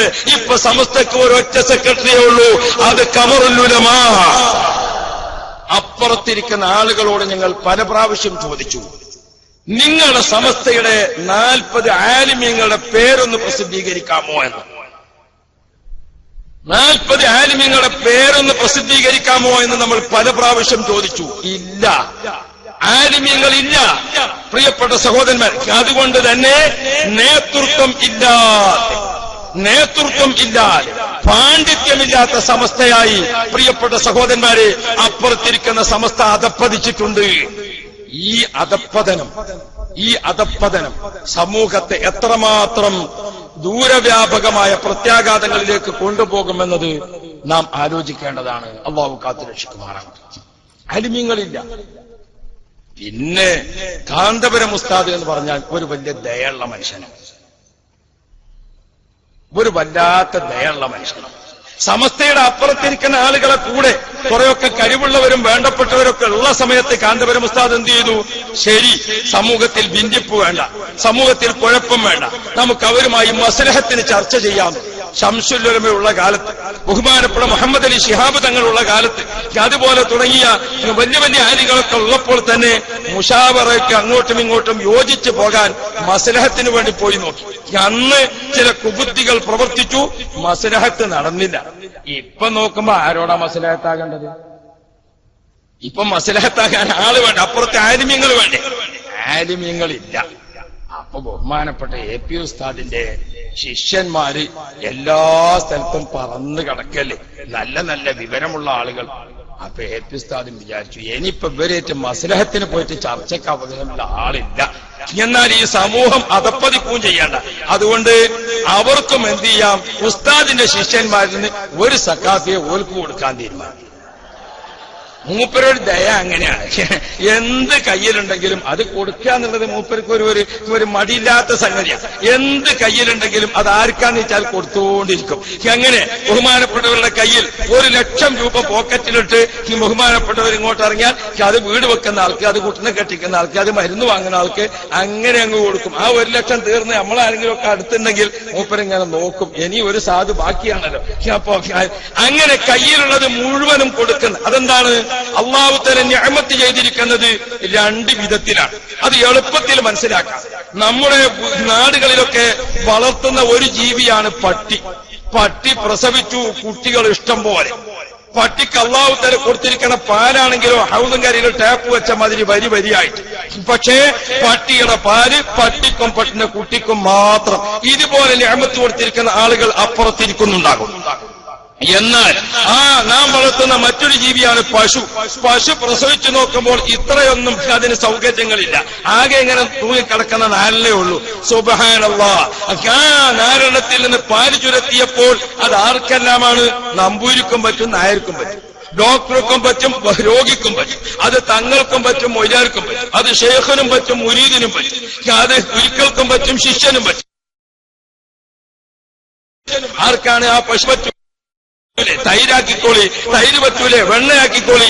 ബഹുമാനപ്പെട്ട ശൈഖുന കാന്തപുരം ഉസ്താദ് അള്ളാഹു കൊടുത്തിരിക്കുന്ന നിഅമത്തുകളെല്ലാം പശുവിൻ പാല് പോലെ ഈ നാട്ടിലെ എല്ലാ ജനങ്ങൾക്കും പാലായിട്ടും തൈരായിട്ടും മോരായിട്ടും വെണ്ണയായിട്ടും ഇപ്പൊ നോളജ് സിറ്റി പൊടിയായിട്ട് കൊടുക്കുകയാണ്. പ്രിയപ്പെട്ട സഹോദരന്മാർ, ഇപ്പൊക്കെ ഗൾഫ് രാജ്യത്തൊക്കെ നിടോ വരുന്ന കേട്ടിട്ടുണ്ടെങ്കിൽ, പ്രിയപ്പെട്ട സഹോദരന്മാരെ, ബഹുമാന കാന്തപുരം ഉസ്താദിന്റെ ആ നിഅമത്ത് ബഹുമാനപ്പെട്ടവർ ജാതി മതഭേദമന്യേ എല്ലാ ആളുകൾക്കും വിതരണം ചെയ്യുന്നത് കാണുമ്പോൾ ആരും അപ്പുറത്തെ മൃഗത്തിന്റെ പാല് കുടിക്കാൻ ആരും വരാത്തതുണ്ടാകും. അപ്പോൾ ആ മൃഗത്തിന്റെ ഒരു സ്വഭാവമുണ്ട്, അതിന്ന് നാട്ടിലൂടെ നടക്കുകയാണ്. നാം അതിൽ വഞ്ചിതരാവേണ്ടതില്ല, നാം അതിൽ പേടിക്കേണ്ടതില്ല. ഞാൻ എന്റെ പ്രിയപ്പെട്ടവരോട് ഓർമ്മപ്പെടുത്തുകയാണ്, അർഹമുർ റഹീമായ റബ്ബാണ് നമുക്ക് നേതൃത്വം നൽകുന്നത്. നാം വിശ്വാസം അർപ്പിച്ചിരിക്കുന്നത് റബ്ബിന്റെ കോടതിയിലേക്ക് പോകണമെന്ന ബോധമാണ് നമുക്കുള്ളത്. AP ഉസ്താദ് എന്ത് ചെയ്തു? ആ ദയയുടെ മനസ്സിൽ ഒരു സക്കാഫിനെ നാം ഓൽക്കാണ്ട് കൊടുക്കുക. കാരണം പറ്റ പഴച്ചു പോണ്ട എന്ന് വിചാരിച്ചിട്ട് ഒരു സക്കാഫിനെ കൊടുത്തു. അപ്പൊ അത് നല്ലൊരു ചാൻസായി. എന്താ കാര്യം? സക്കാഫി നിസ്കരിക്കാൻ പാടില്ല, സക്കാഫിനെ കണ്ടാ കുളിക്കണം, സക്കാഫി പള്ളിയിൽ കയറിയാൽ പള്ളി കഴുകണം, സക്കാഫി മെമ്പറിൽ കയറാൻ പാടില്ല എന്നൊക്കെ പറഞ്ഞിരുന്ന ആളുകൾക്ക് പതുക്കെ ഒരു സക്കാഫിനാണ് കൊടുത്തപ്പോൾ ഇവരടി ചെന്ന് നോക്കുമ്പോ സക്കാഫിക്ക് ഭയങ്കര നല്ല സ്വീകരണമോടെ സുബ്ഹാനല്ലാഹ്. പിന്നെ നോക്കുമ്പോ എന്താണ് കേരളം കാണുന്നത്? ആ സാധുക്കൾക്ക് 40 ില്ല നേതൃത്വം. ശിഷ്യന്മാർക്ക് ഇവർ സ്റ്റേജ് കൊടുക്കാൻ തുടങ്ങി. സ്റ്റേജൊക്കെ കൊടുത്ത് അലങ്കരിക്കാൻ തുടങ്ങിയപ്പോൾ ഉസ്താദ് വിചാരിക്കുന്ന ഒരാളെയും കൂടി കൊടുക്കാം, ഒന്നും കൂടി കൊടുത്തു. അപ്പൊ നോക്കുമ്പോ ഇവരെല്ലാവരും കൂടി സക്കാഫി വരുന്നു, സക്കാഫി വരുന്നു. അല്ലാഹ്, അത് സക്കാഫിയല്ല, സക്കാഫി അടുത്ത വാഹനത്തിൽ, അള്ളാഹു അതും സക്കാഫിയല്ല, അള്ളാഹു മൂന്നാമത്തെ വാഹനത്തിൽ. അവർക്ക് വരികയാണ്. ആ രൂപത്തിൽ തക്ബീർ സക്കാഫികൾക്ക് ചൊല്ലുന്നത് കേട്ടപ്പോൾ ഉസ്താദ് വിചാരിച്ചു, കൊടുക്കാം, ഇനിയും കൊടുക്കാം, ഇനിയും കൊടുക്കാം, ഇൻഷാ അല്ലാഹ് ഇനി മസ്ലഹത്ത് ആവശ്യം വരൂല. മസ്ലഹത്ത് ആവശ്യം വരില്ല. അപ്പുറത്തെ സമസ്തയിൽ 40 സഖാഫികൾ വരുമ്പോൾ 2 സമസ്തയും കാന്തപുരം ഉസ്താദിന്റേതായിരിക്കും. പ്രിയപ്പെട്ട സഹോദരന്മാരെ, ആലിമീങ്ങളില്ലാതെ ദാരിദ്ര്യം അനുഭവിക്കുന്ന ആളുകൾക്ക് പിന്നെ സഖാഫികൾ ഓലിക്കാണ് പോയപ്പോ ചാരിയത് മണക്കുന്ന ആള് കുറച്ചിങ്ങനെ ഓലപ്പം നിന്നപ്പോ ഈ കുട്ടികളുമൊക്കെ ചിലതൊക്കെ വർത്താനത്തിൽ പേക്കണുണ്ട്. അതിങ്ങനെ ഒപ്പം നിൽക്കുമ്പോൾ ഉണ്ടാകണ ഒരു സംഗതിയാണ്. ഞാൻ എന്റെ പ്രിയപ്പെട്ട പ്രവർത്തകരോട്, കാരണം അവരെ കൂട്ടത്തിൽ പോയപ്പോ AP ഉസ്താദിന്റെ കൂടെ അങ്ങനെ നിന്നപ്പോൾ അവർക്ക് നല്ല ദീനും ദിക്റും അല്ലാഹ് സ്വല്ലല്ലാഹ് ഖുൽ ഹുവല്ലാഹ് ലാ ഇലാഹ ഇല്ലല്ലാഹ് ലാ ഹൗല വലാ ഖുവത ഇല്ലാ ബില്ലാഹ് അസ്തഗ്ഫിറുല്ലാഹ് ഇങ്ങനെ ദിക്റും സ്വലാത്തും ബുർദയും ഇതൊക്കെ ആയിരുന്നു ഉസ്താദിന്റെ കൂടെ നിന്നപ്പോ കേട്ടത്. അവരെ കൂട്ടത്തിക്കാണ് പോയി നോക്കുമ്പോൾ പിന്നെ കേൾക്കുന്നതൊക്കെ എന്താണ്? ഞങ്ങൾ ഇവിടുന്നാണ് പാത്യ അയിലാണ്ട് ഒലിച്ചും ഈ ജാതിയൊക്കെ കേൾക്കണത്. അപ്പൊ ഇത് ഈ കുട്ടികളും കുറച്ച് ദിവസം ഇങ്ങനെ കേട്ടു നോക്കുമ്പോ ഇപ്പൊ ഇവരും തന്നെ ദീനിങ്ങനെ ചിലതൊക്കെ എന്താകാണ്. അത് നിങ്ങളെ ഇത് ബേജാറാകേണ്ടതില്ല. 40 തികയട്ടെ, നമ്മുടെ പ്രശ്നം പരിഹരിക്കപ്പെടും. ഞാൻ എന്റെ പ്രിയപ്പെട്ടവരോട് ഓർമ്മപ്പെടുത്തുന്നത് 40 ആലിമീങ്ങൾക്ക് ഉണ്ടാകണല്ലോ. അപ്പൊ നമ്മളാണ് കൊടുത്ത് അതൊരു 40 പൂർത്തിയാകുമ്പോൾ ഇൻഷാ അല്ലാഹ് സമസ്ത ആ കുട്ടികളെ കയ്യിലാവും. അപ്പൊ ഇൻഷാ അല്ലാഹ് സമസ്ത ഒന്നായി. അപ്പൊ ഒരൊറ്റ സെക്രട്ടറി ഉണ്ടാവുള്ളൂ, അത് കാന്തപുരം ഉസ്താദായിരിക്കും. അതുകൊണ്ട് പ്രിയപ്പെട്ട പ്രവർത്തകരെ, അച്ചടക്കത്തിൽ നിൽക്കുക, കുറച്ചുകൂടി ക്ഷമിക്കുക. ഒരു സംഘടന നടത്തിക്കൊണ്ടു പോകുമ്പോൾ ചില ഹിക്മത്തുകളൊക്കെ ഉണ്ടാകും, ചില തന്ത്രങ്ങളൊക്കെ ഉണ്ടാകും. ആ ഹിക്മത്തുകളും തന്ത്രങ്ങളുമൊക്കെ താഴേക്കടയിലേക്ക് പെട്ടെന്ന് അങ്ങോട്ട് ബോധ്യപ്പെട്ടോളണം എന്നില്ല. നിങ്ങൾ നേതൃത്വത്തെ നോക്കിയിരിക്കുക, നിങ്ങൾ നേതൃത്വത്തെ കാത്തിരിക്കുക. നമുക്ക് അത്ഭുതങ്ങൾ സംഭവിക്കുന്നത് കാത്തിരുന്ന് കാണാം. സർവശക്തൻ തുണക്കുമാറാവട്ടെ. ഞാൻ എന്റെ പ്രിയപ്പെട്ട കൂട്ടുകാരോട് ഉണർത്തുന്നത്, നാം നിൽക്കുന്നത് അള്ളാഹുവിന്റെ ദീനിലാണ്. ആ ദീൻ നമുക്ക് ഈ രാജ്യത്ത് പ്രചരിപ്പിക്കണം. നമുക്ക് ദീനിന്റെ നേർക്കുനേരെയുള്ള ശത്രുക്കളായി വന്ന് ബിദ്അഈ പ്രസ്ഥാനക്കാരുണ്ട്. വഹാബിസം, മൗദൂദിസം, ഖാദിയാനിസം, തബ്ലീഗിസം, ഇങ്ങനെ തുടങ്ങി ഒരുപാട് ഇസങ്ങൾ നമ്മുടെ നാട്ടിലുണ്ട്. ആ ഇസങ്ങളോട് സന്ധിയില്ലാ സമരം നടത്തിക്കൊണ്ടാണ് ബഹുമാനപ്പെട്ട ശൈഖുനാ ഇ.കെ. ഹസൻ മുസ്ലിയാർ, അല്ലാഹു അവരുടെ ദറജ ഏറ്റിക്കൊടുക്കട്ടെ. ഞാൻ മുതഅല്ലിമാകുന്ന സമയത്ത് പാലക്കാട് അന്നത്തെ ജന്നത്തുൽ അറബിക് കോളേജിന്റെ സമ്മേളനത്തിന് വേണ്ടി ചെന്നപ്പോൾ പാലക്കാട് എന്നുള്ള പാലില്ലാ രാജ്യത്ത് ദീനിന്റെ പാലരെ കോരിച്ചെരിഞ്ഞോവർ ഇ.കെ. ഹസൻ എന്ന ദീനിന്റെ സേനാനി എന്ന് പറഞ്ഞുകൊണ്ട് ഈണത്തിൽ ഒരു വഅദ് പറയുന്ന പണ്ഡിതൻ പാട്ടുപാടിയത് ഞാൻ ഇപ്പോഴും ഓർക്കും. ഇന്ന് അദ്ദേഹവും ഇല്ല, ബഹുമാനപ്പെട്ട ശൈഖുനാ ഇ.കെ. ഹസൻ മുസ്ലിയാരും ഇല്ല. അള്ളാഹു അവരൊക്കെ ദറജ ഏറ്റിക്കൊടുക്കണം റഹ്മാനെ. ഈ പാലക്കാട് ജില്ലയിൽ പ്രിയപ്പെട്ട സഹോദരന്മാരെ, നിങ്ങൾക്ക് ഓർമ്മയില്ലേ പ്രിയപ്പെട്ട പ്രവർത്തകരെ, അന്ന് പാലക്കാടിന്റെ ഒരു ഗ്രാമപ്രദേശത്ത് ദിവസങ്ങളോളം നീണ്ടുനിന്ന ഖണ്ഡന പ്രസംഗം നടക്കുകയാണ്. ബഹുമാനപ്പെട്ട ശൈഖുനാ ഇ.കെ. ഹസൻ മുസ്ലിയാർ ഹജ്ജിന് പോയിരിക്കുന്ന അവസരമാണ്. അപ്പോൾ വഹാബിസം മനസ്സിലാക്കി, നമ്മുടെ പരിപ്പ് ഇപ്പോൾ അടുപ്പത്ത് വെച്ചാൽ വേഗത്തിൽ വേവ് പാകമാകുമെന്ന്. ആ സമയത്താണ് ബഹുമാനപ്പെട്ട കാന്തപുരം ഉസ്താദ്, പ്രിയപ്പെട്ട സഹോദരന്മാരെ, ഖണ്ഡന പ്രസംഗവുമായി ബഹുമാനപ്പെട്ടവർ പരസ്യമായി രംഗത്ത് വരുന്നത്. അതിനുശേഷം ബഹുമാനപ്പെട്ട ഹസൻ മുസ്ലിയാർ വഫാത്തായ സമയത്താണ് കൊട്ടപ്പുറം സംവാദം നടക്കുന്നത്. അല്ലാ, ആ കൊട്ടപ്പുറം സംവാദത്തിന്റെ കാലത്ത് ഞങ്ങളൊക്കെ ഈ നന്ദിയിൽ വിദ്യാർത്ഥികളാണ്. സംവാദത്തിലെ ദിവസം ഞങ്ങൾ കൊട്ടപ്പുറത്തെ വയലുകളിൽ ചെന്ന് നോക്കുമ്പോൾ ബഹുമാനപ്പെട്ട അണ്ടോണ മുഹയ്യിദ്ദീൻ മുസ്ലിയാർ, അള്ളാഹുവിന്റെ ദറജ ഏറ്റിക്കൊടുക്കുമാറാവട്ടെ, പി മുഹയ്യിദ്ദീൻ കുട്ടി മുസ്ലിയാർ പാറന്നൂർ, അള്ളാഹുവിന്റെ ദറജ ഏറ്റിക്കൊടുക്കുമാറാവട്ടെ, ബഹുമാനപ്പെട്ട സി ഹൈദറാജി, അള്ളാഹു മാപ്പ് നൽകുമാറാവട്ടെ. പ്രിയപ്പെട്ട സഹോദരന്മാരെ, അവരൊക്കെ അന്നത്തെ യുവാക്കളാണ്, സുന്നിവചന സംഘത്തിന്റെ നിറസാന്നിധ്യമാണ്. ആ കൊട്ടപ്പുറം സംവാദം നടന്ന വയലിൽ അവരൊക്കെ സാധാരണ ഒരു പ്രവർത്തകരെ പോലെ ആ ചളി വയലിൽ അങ്ങോട്ടും ഇങ്ങോട്ടും ബാനർ കെട്ടിയിട്ടും പതാക കെട്ടിയിട്ടും അതുപോലെ തുടങ്ങിയിട്ടുള്ള വർക്കുകളൊക്കെ ചെയ്തുകൊണ്ട് വളണ്ടിയർമാരായി കാണുകയാണ്. പ്രിയപ്പെട്ട സഹോദരന്മാരെ, അന്ന് ബഹുമാനപ്പെട്ട കാന്തപുരം ഉസ്താദ് വഹാബീസത്തിന്റെ എല്ലാ കള്ളത്തരങ്ങളും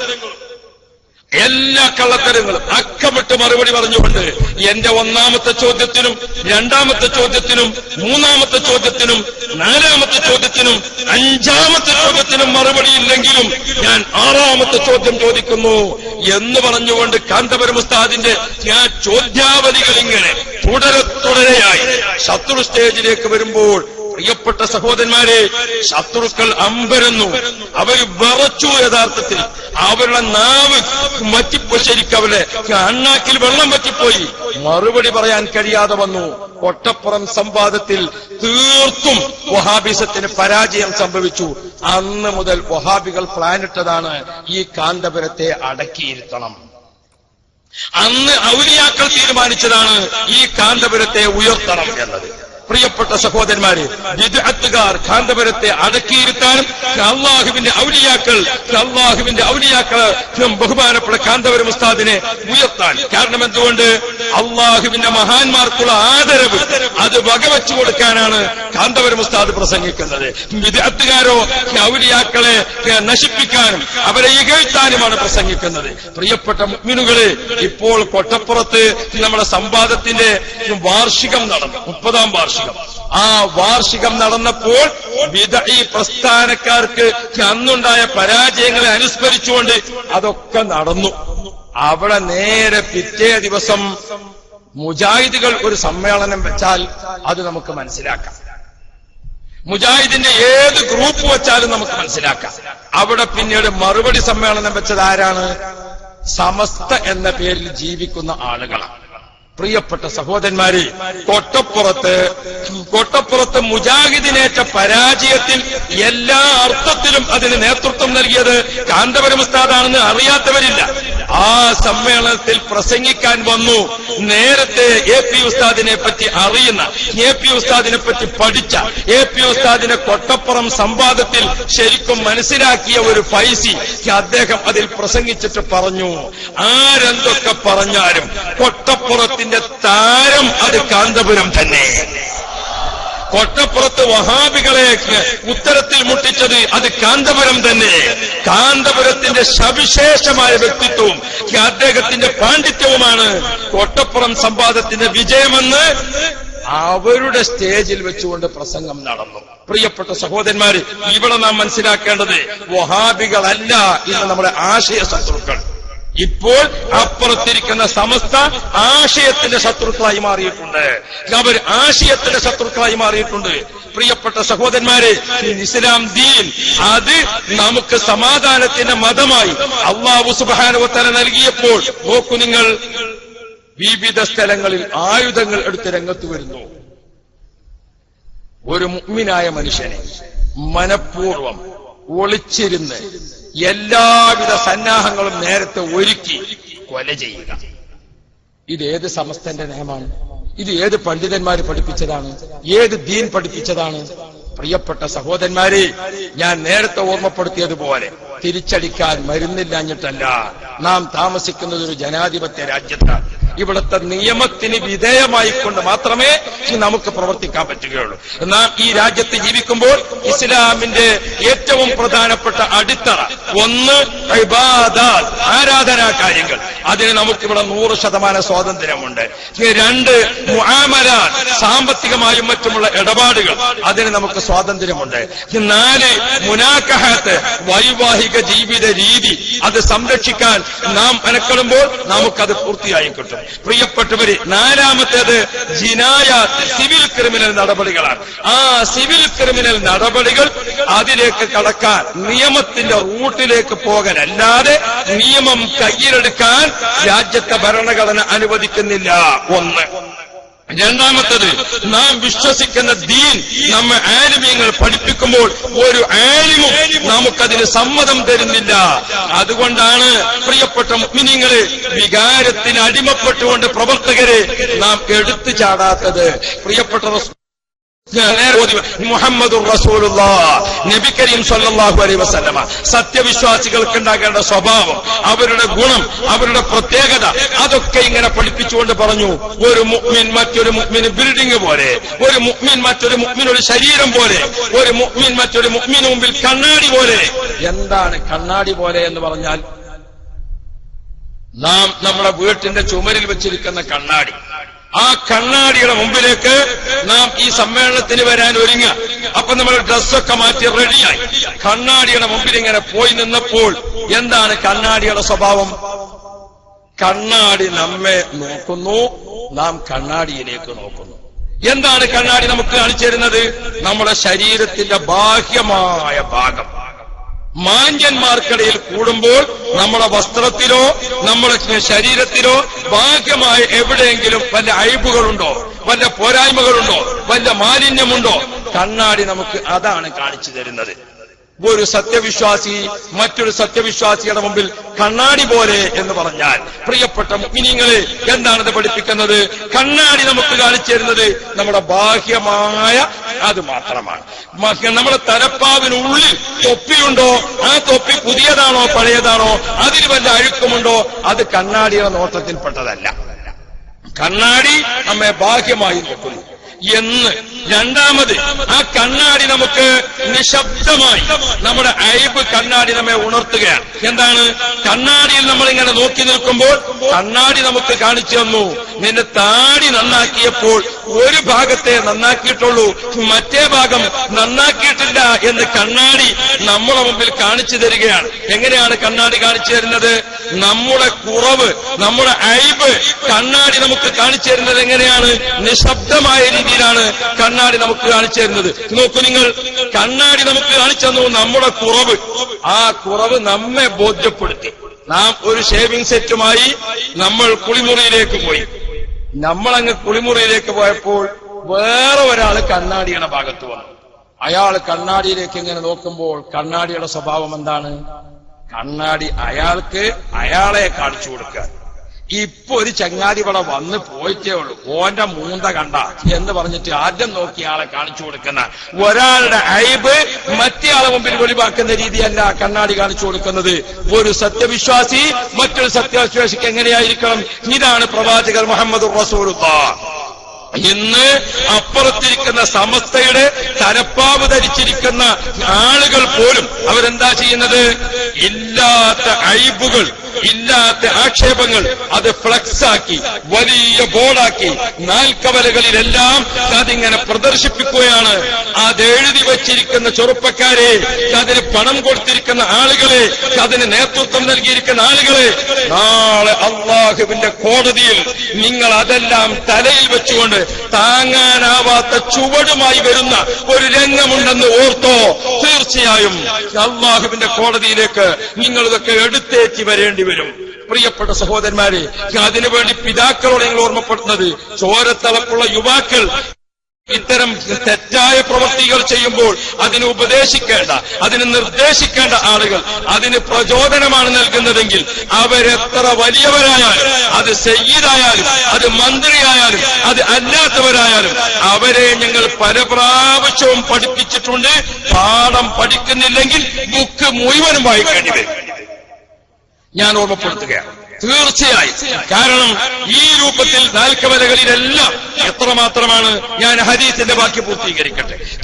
അയ്ബ് അത് എങ്ങനെയാണ് കാണിച്ചു തരുന്നത്? കണ്ണാടി നിശബ്ദമായി നമ്മുടെ കുറവ് നമ്മെ ബോധ്യപ്പെടുത്തി. മറ്റൊരാൾ വന്ന് കണ്ണാടിയുടെ മുമ്പിൽ നിൽക്കുമ്പോൾ നേരത്തെ കണ്ട ആളെ മുഖം കാണിച്ചു കൊടുക്കുന്ന രീതി കണ്ണാടിക്കില്ല. ഇനിയും മറ്റൊന്ന്, ആ ബാത്റൂമിൽ നിന്ന് താടിയൊക്കെ നന്നാക്കി തലപ്പാവൊക്കെ റെഡിയാക്കി നമ്മൾ വീണ്ടും കണ്ണാടിയുടെ മുമ്പിൽ വന്നു. അപ്പോൾ കണ്ണാടി എന്താണ് നമുക്ക് കാണിച്ചു തരുന്നത്? ആദ്യത്തെ അയ്ബുള്ള ഫോട്ടോ ആണോ കാണിച്ചു തരുന്നത്? അല്ല, ഇപ്പോൾ നന്നായി വന്ന പുഞ്ചിരിക്കുന്ന ഫോട്ടോ, അതാണ് കണ്ണാടി നമ്മുടെ മുമ്പിൽ പ്രദർശിപ്പിക്കുന്നത്. ഒരു തെറ്റ് ചെയ്തിരിക്കുന്ന ആൾ അദ്ദേഹം തെറ്റിൽ നിന്ന് പിന്തിരിഞ്ഞാൽ അവനെ നിങ്ങൾ സ്വീകരിക്കുക എന്നതാണ് ബഹുമാനപ്പെട്ട നബി മുഹമ്മദ് റസൂലുള്ളാഹ്. ഇങ്ങനെ ഒരു സത്യവിശ്വാസികൾ തമ്മിൽ ഒരു ബിൽഡിംഗ് ആയി നിൽക്കാൻ, സത്യവിശ്വാസികൾ തമ്മിൽ ഒരു ശരീരമായി നിൽക്കാൻ, നാട്ടിലെ ജനങ്ങൾ തമ്മിൽ പരസ്പരം സ്നേഹ സൗഹാർദ്ദങ്ങൾ പങ്കുവച്ച് നിൽക്കാൻ ബഹുമാനപ്പെട്ട ദീനുൽ ഇസ്ലാം പഠിപ്പിച്ച എല്ലാ റൂട്ടുകളും, പൂർവികർ നമുക്ക് പഠിപ്പിച്ചിരിക്കുന്ന എല്ലാ റൂട്ടുകളും തെറ്റിച്ചുകൊണ്ടുള്ള ഒരു യാത്രയാണ് പണ്ഡിതന്മാർ എന്ന പേരിൽ, സമസ്ത എന്ന പേരിൽ അപ്പുറത്തിരിക്കുന്ന ആളുകൾ ചെയ്തുകൊണ്ടിരിക്കുന്നത്. ഈ നാട്ടിലെ സാധാരണക്കാരോട് ഞങ്ങൾക്ക് ഓർമ്മപ്പെടുത്താനുള്ളത്, ഇവരുടെ ഇത്തരം ജൽപ്പനങ്ങൾക്ക് മറുപടിയും കുറുപടിയും അറിയാത്തത് കൊണ്ടല്ല. ഇന്ത്യ രാജ്യത്തിന്റെ നിയമം കയ്യിലെടുക്കാനോ അള്ളാഹുവിന്റെ ദീനിന്റെ നിയമം ലംഘിക്കാനോ ഒരു വിശ്വാസി എന്ന നിലക്കും ഒരു ജനാധിപത്യ രാജ്യത്തിന്റെ പൗരൻ എന്ന നിലക്കും നമുക്ക് പാടില്ലാത്തത് കൊണ്ടാണ് നമ്മൾ അത്തരം അക്രമത്തിലേക്ക് മുതിരാത്തത്. എന്റെ പ്രിയപ്പെട്ട കൂട്ടുകാരെ, യൗവനം നാടിനെ സൃഷ്ടിക്കുന്നു എന്നതാണ് നമ്മുടെ മുദ്രാവാക്യം. അങ്ങ് അപ്പുറത്തിരിക്കുന്നതോ നാടിനെ നശിപ്പിക്കുന്ന പ്രവർത്തനങ്ങളാണ് അപ്പുറത്ത് ചെയ്യുന്നത്. നമ്മുടെ പ്രവർത്തകന്മാർ രാജ്യവ്യാപകമായി ഇതാ ജീവകാരുണ്യ പ്രവർത്തനത്തിന് തീരുമാനിച്ചു. ഹെൽത്ത് സ്കൂളുകൾ നടക്കുകയാണ്. എന്താണ് ഹെൽത്ത് സ്കൂൾ കൊണ്ട് ഉദ്ദേശിക്കുന്നത്? നമ്മുടെ രാജ്യം ആരോഗ്യപരമായ അവസ്ഥ പരിഗണിക്കുമ്പോൾ പ്രിയപ്പെട്ട സഹോദരന്മാരെ, മുമ്പ് കേട്ടുകേൾവിയില്ലാത്ത പലവിധ രോഗങ്ങളും നമ്മുടെ നാട്ടിലേക്ക് കടന്നു വന്നു.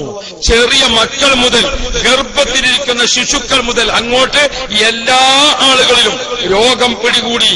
അതുകൊണ്ട് ആരോഗ്യകരമായ ഒരു ജീവിതം നമ്മുടെ കുടുംബത്തിൽ എങ്ങനെ സംവിധാനിക്കാം എന്നതിനെക്കുറിച്ചുള്ള ബോധവൽക്കരണമാണ് കേരളത്തിന്റെ 6000-ത്തിലധികം വരുന്ന യൂണിറ്റുകളിൽ, ഗ്രാമങ്ങളിൽ ഹെൽത്ത് സ്കൂൾ മുഖേന ഈ സംഘടന ചെയ്യാൻ ഉദ്ദേശിക്കുന്നത്. അതിന് നല്ല പോലെ പ്രാക്ടീസ് ലഭിച്ചിരിക്കുന്ന, ട്രെയിനിങ് ലഭിച്ചിരിക്കുന്ന വോളണ്ടിയർമാർ, അതിന് ചിട്ടയൊത്തിരിക്കുന്ന പ്രവർത്തകന്മാർ സംഘടനയുടെ അണിയറയിൽ തയ്യാറായി കഴിഞ്ഞിട്ടുണ്ട്. രാജ്യത്തെ എല്ലാവിധം ചികിത്സാ കേന്ദ്രങ്ങളെയും അതുപോലെ ആ ചികിത്സാ കേന്ദ്രങ്ങളിലെ ഡോക്ടേഴ്സ്, വൈദ്യന്മാര്, ഹോമിയോ ഏതൊക്കെ ചികിത്സയുണ്ടോ ആ ചികിത്സാ ആളുകളെ മുഴുവനും, അതിന്റെ ഉത്തരവാദപ്പെട്ടവരെ എല്ലാം നമ്മുടെ ബോധവൽക്കരണ വേദികളിൽ അണിനിരത്തിക്കൊണ്ട് എങ്ങനെ ഒരു ആരോഗ്യ കുടുംബം നമ്മുടെ രാജ്യത്ത് സംരക്ഷിക്കാം, അതാണ് നമ്മുടെ ഏറ്റവും വിലപ്പെട്ട 2014 നാം ആസൂത്രണം ചെയ്തിട്ടുള്ളത്. പ്രിയപ്പെട്ട പ്രവർത്തകരെ, നമുക്ക് മറ്റൊന്ന്, രോഗബാധിതരായി കിടപ്പിലായി മെഡിക്കൽ കോളേജുകളിലോ ഹോസ്പിറ്റലുകളിലോ ഒക്കെ രോഗബാധിതരായി കിടക്കുന്ന ആളുകളുണ്ട്. അവർക്കൊരു കൈത്താങ്ങാകാൻ